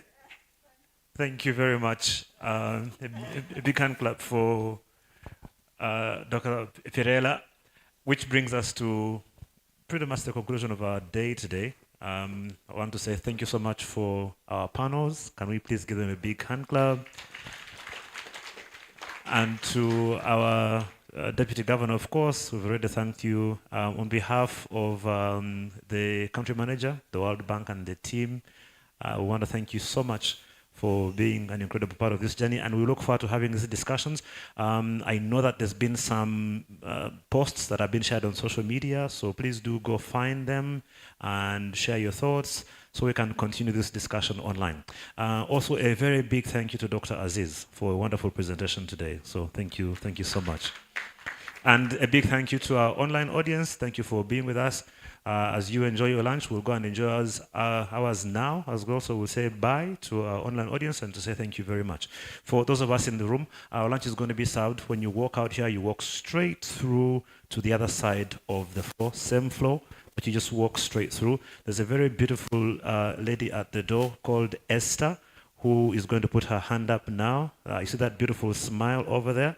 Esther will hand you a small piece of paper. You will hand that to someone when you go to pick your lunch, just for us to keep track of numbers. We are the World Bank, but we need to be accountable. So we need to make sure we are keeping track of, who we're giving food to, right? So you just pick a piece of paper from Esther, a small coupon. You will take it to our serving point, which is at the back on the same floor. You just walk straight through the doors and go to the other side. And then we can go and continue the discussion and network and get to know each other a little bit more as we have lunch. Otherwise, have a wonderful afternoon. God bless you. God bless Uganda.